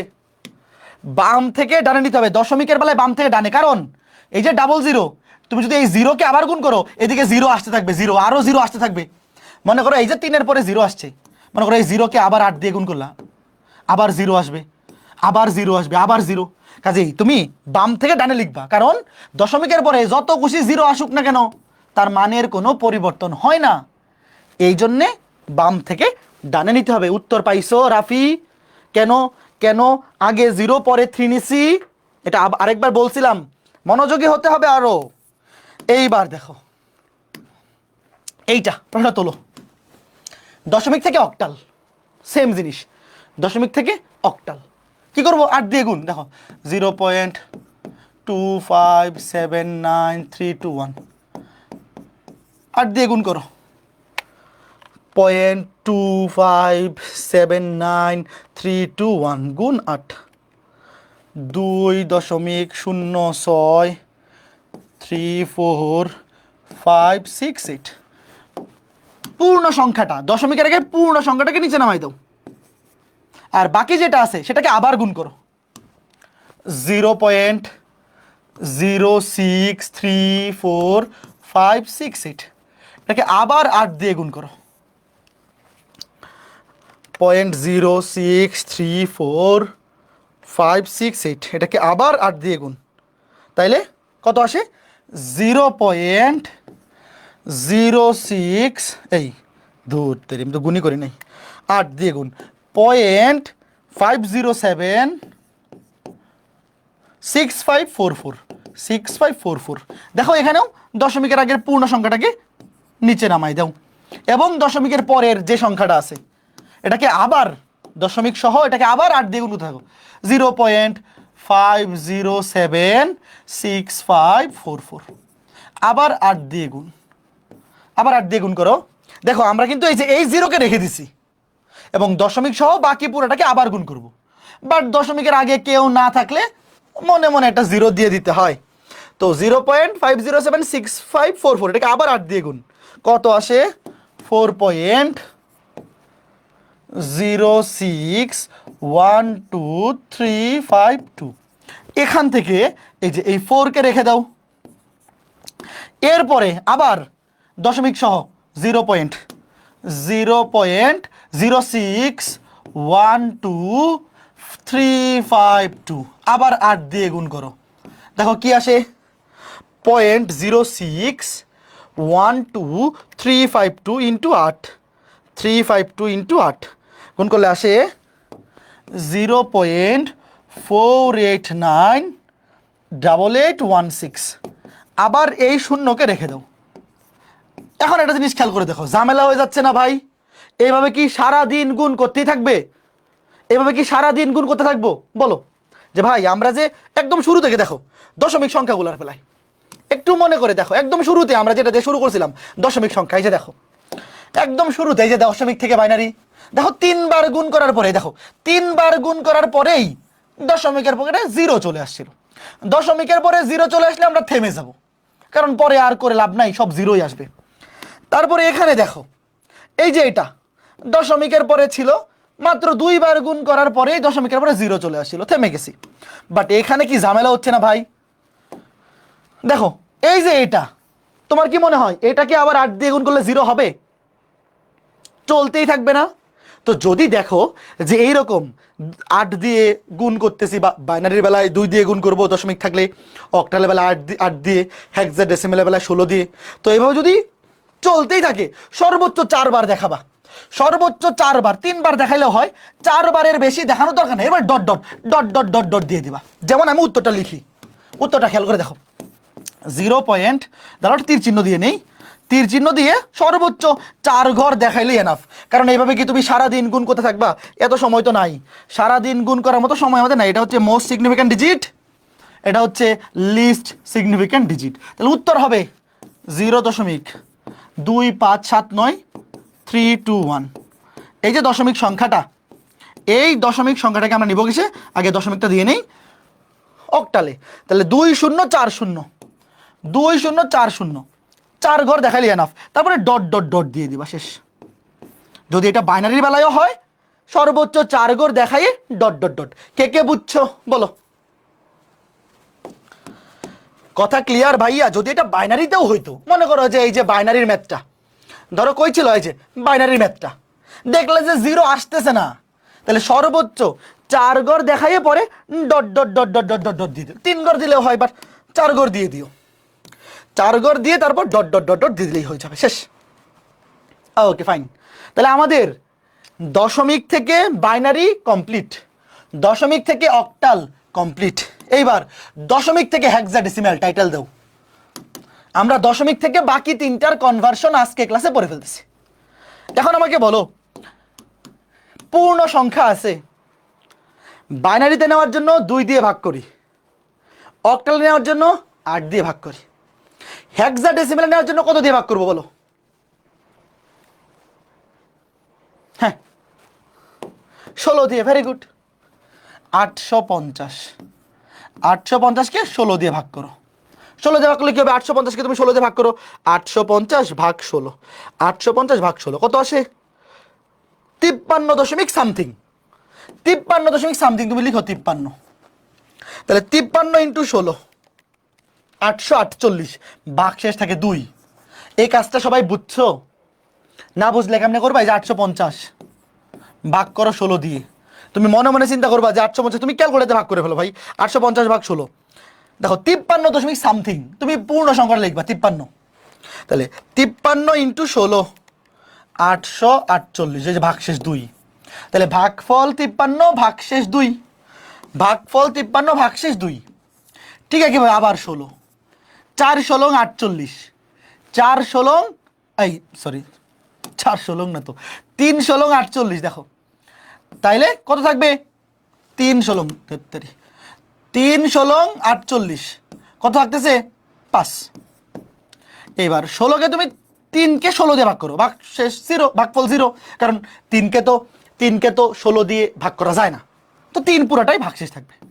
তো যখনই কিনা 0 চলে আসবে তখন আর লেবার, 0 চলে আসলে আর লেখার দরকার নাই। তাহলে এবার উত্তর নিচ থেকে উপরে, নিচেরটা হচ্ছে most significant digit, most significant digit, আর নিচেরটা লিস্ট সিগনিফিক্যান্ট ডিজিট। শেষ। তাহলে উত্তর লিখো। উত্তর কত? 850 দশমিক সংখ্যায় এটাকে আমরা যদি হেক্সাডেসিমালে নেই কত হবে? 352, 352। এটা হেক্সাডেসিমালে। এই ক্লিয়ার? বুঝতেছো? খুবই সুন্দর, খুবই সুন্দর। হ্যাঁ ওকে। হ্যাঁ শোনো, কি বলে এটা? সিগবা বলছো। শুধুমাত্র বাইনারিতে আমরা বিট বলি, বাইনারির বেলায় বলে বিট, আর বাকি সবগুলোতে আমরা বলবো ডিজিট। দশমিকের বেলায়ও ডিজিট, অক্টালের বেলায়ও ডিজিট, হেক্সাডেসিমালের বেলায়ও ডিজিট। বাইনারির বেলায় প্রত্যেকটা ডিজিটকে একটা করে বিট, ঠিক আছে? ওকে। এবার যদি দশমিক থাকে বলো কি করব? দশমিক থাকলে 16 দিয়ে কি হবে বলো? গুণ। দশমিক থাকলে আগে প্রশ্নটা তোলো। দশমিক থাকলে 16 দিয়ে কি হবে? গুণ হবে। প্রশ্নটা তোলো দ্রুত। দশমিক থাকিলে 16 দিয়ে গুণ হবে। হ্যাঁ ভেরি গুড। দশমিক থাকলে 16 দিয়ে গুণ হবে। তো দেখো 0.85850 ইন্টু 16, 13.6। আচ্ছা এবার আমাকে বলো, ওয়েট লেখো না, দশমিকের আগে 13, এটাকে আমি নিচে লিখবো। আচ্ছা হেক্সাডেসিমেলে দশমিকের 13, দশমিক সংখ্যার 13 হেক্সাডেসিমেলে কত? ভালো মতো বুঝছো? আমরা কিন্তু একটা সংখ্যা লিখবো মৌলিক অঙ্ক দিয়ে, মৌলিক অঙ্ক দিয়ে লিখতে হবে কিন্তু।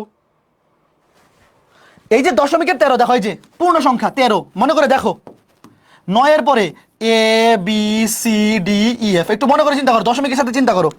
দশমিকের সাথে হলো 10, 11, 12, 13, 14, 15। দেখো 13 মানে কি? 13 মানে কিন্তু ডি, 13 মানে ডি। কাজে এই যে 13, দশমিকের আগের পূর্ণ সংখ্যাটাকে তুমি নিচে নামাবা, বাট এটা 13 লিখবা না, কারণ 13 কিন্তু হেক্সাডেসিমেলের মৌলিক অঙ্ক নয়। 13 মানে হচ্ছে ডি, মৌলিক অঙ্ক লিখতে হবে। 13 মানে কত? ডি। ওই দেখো 13 মানে ডি। এরপরে আবার দশমিকের পরেরটা লিখো, 0.6, 0.6। দশমিকের পরেরটাকে আবার 16 দিয়ে গুণ, দশমিকের পরেরটাকে আবার 16 দিয়ে গুণ, 0.6 ইন্টু 16, 9.6। তাহলে 9, দেখো 9 কিন্তু মৌলিক অঙ্কের মধ্যে আছে। হেক্সাডেসিমেলের মৌলিক অঙ্কের মধ্যে কিন্তু 9 আছে, কাজে আবার 0.6, এটা তো আবার 0.6 আসবে, 0.6 আবার 0.6, সেম কাজ আরেকবার দেখাই দাও। আবার যেহেতু 0.6 আসছে, আবার গুণ করলে 9.6 আসবে। সর্বোচ্চ 4 বার দেখাও, 4 বার দেখালে, 3 বার দেখালেও হয়।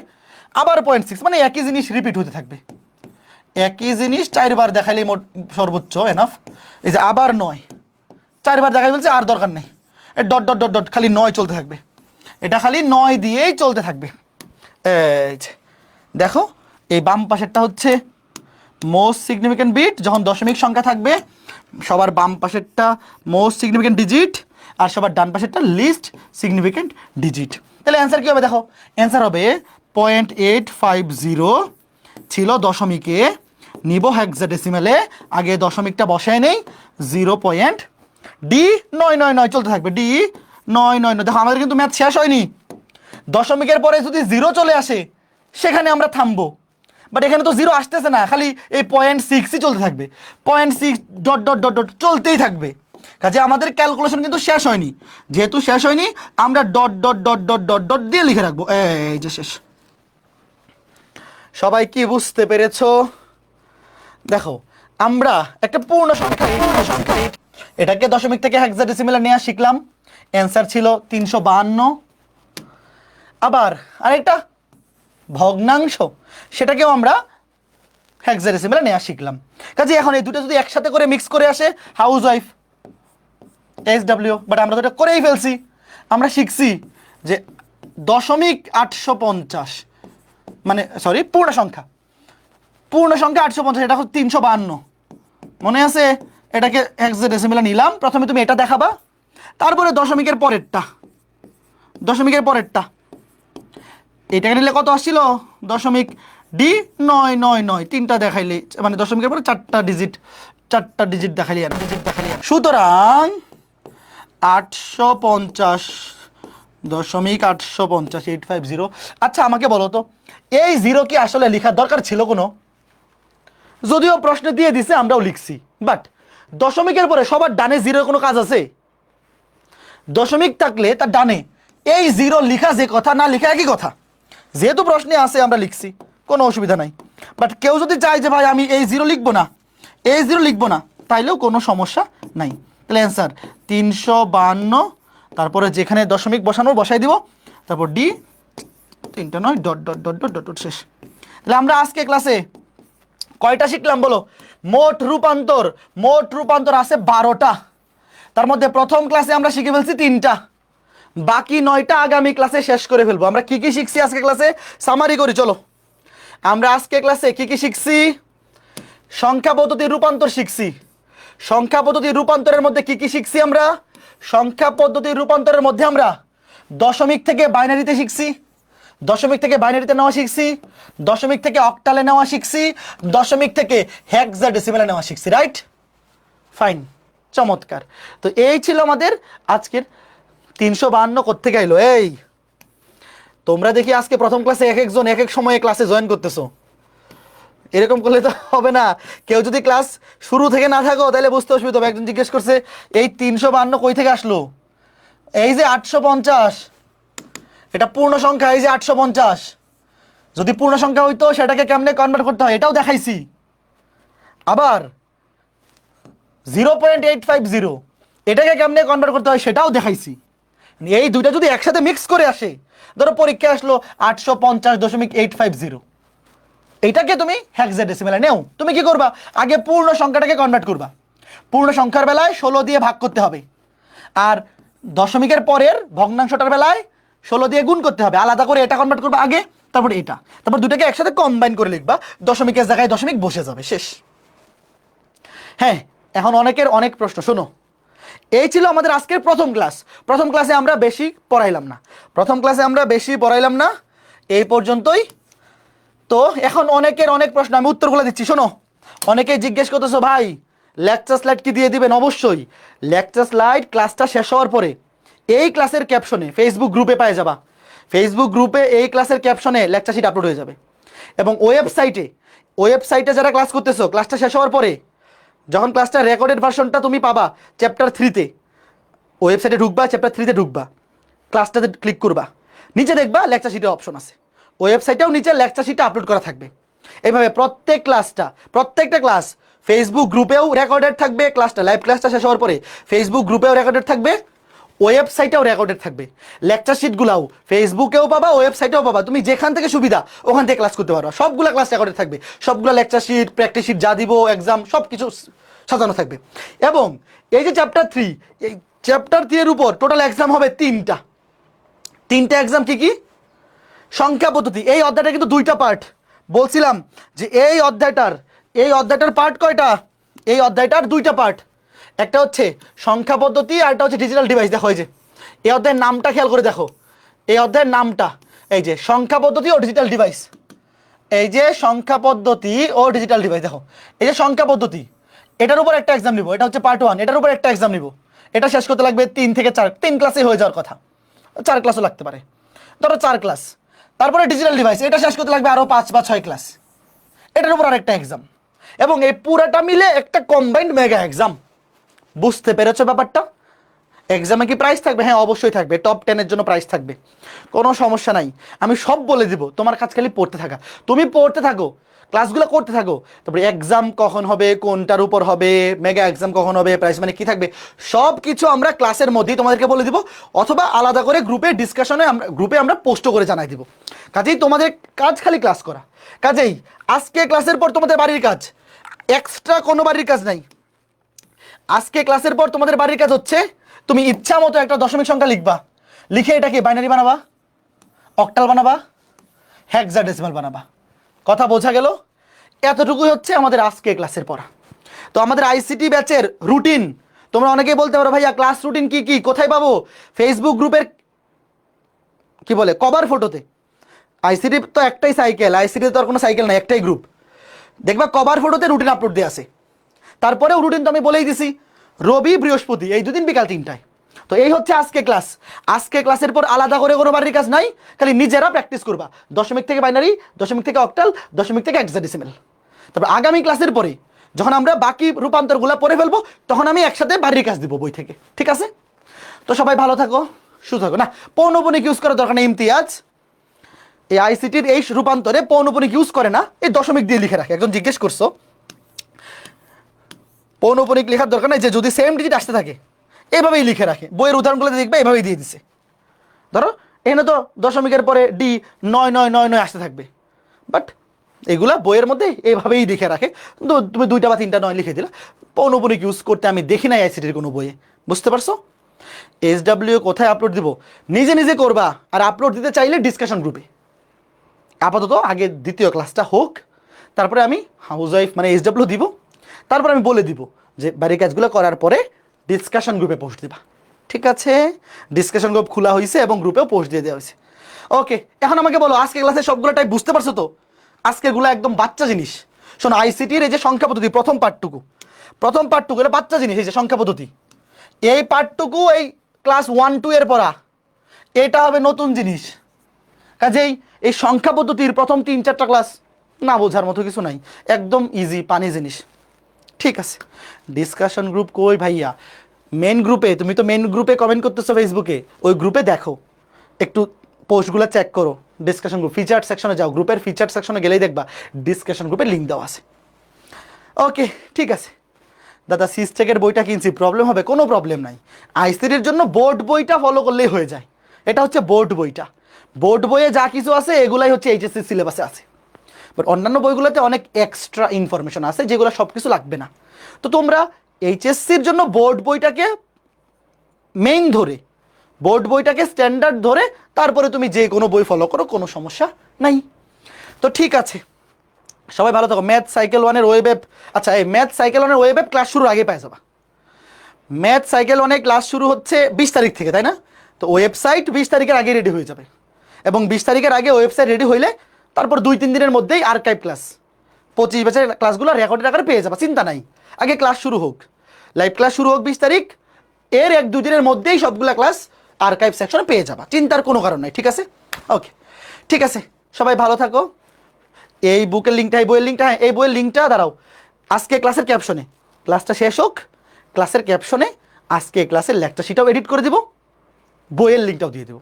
কাজে ক্লাসটা শেষ হওয়ার 5 মিনিট পরে ক্যাপশনটা চেক করো, ক্লাসের ক্যাপশনটা, ঠিক আছে? তো সবাই ভালো থাকো, সুস্থ থাকো। আজকে ক্লাসটা এ পর্যন্তই। ফিজিক্স 21 তারিখ থেকে শুরু, ম্যাথ 20, ফিজিক্স 21। টাটা, দেখা হবে রবিবার আইসিডি ব্যাচের সেকেন্ড ক্লাসে। টাটা।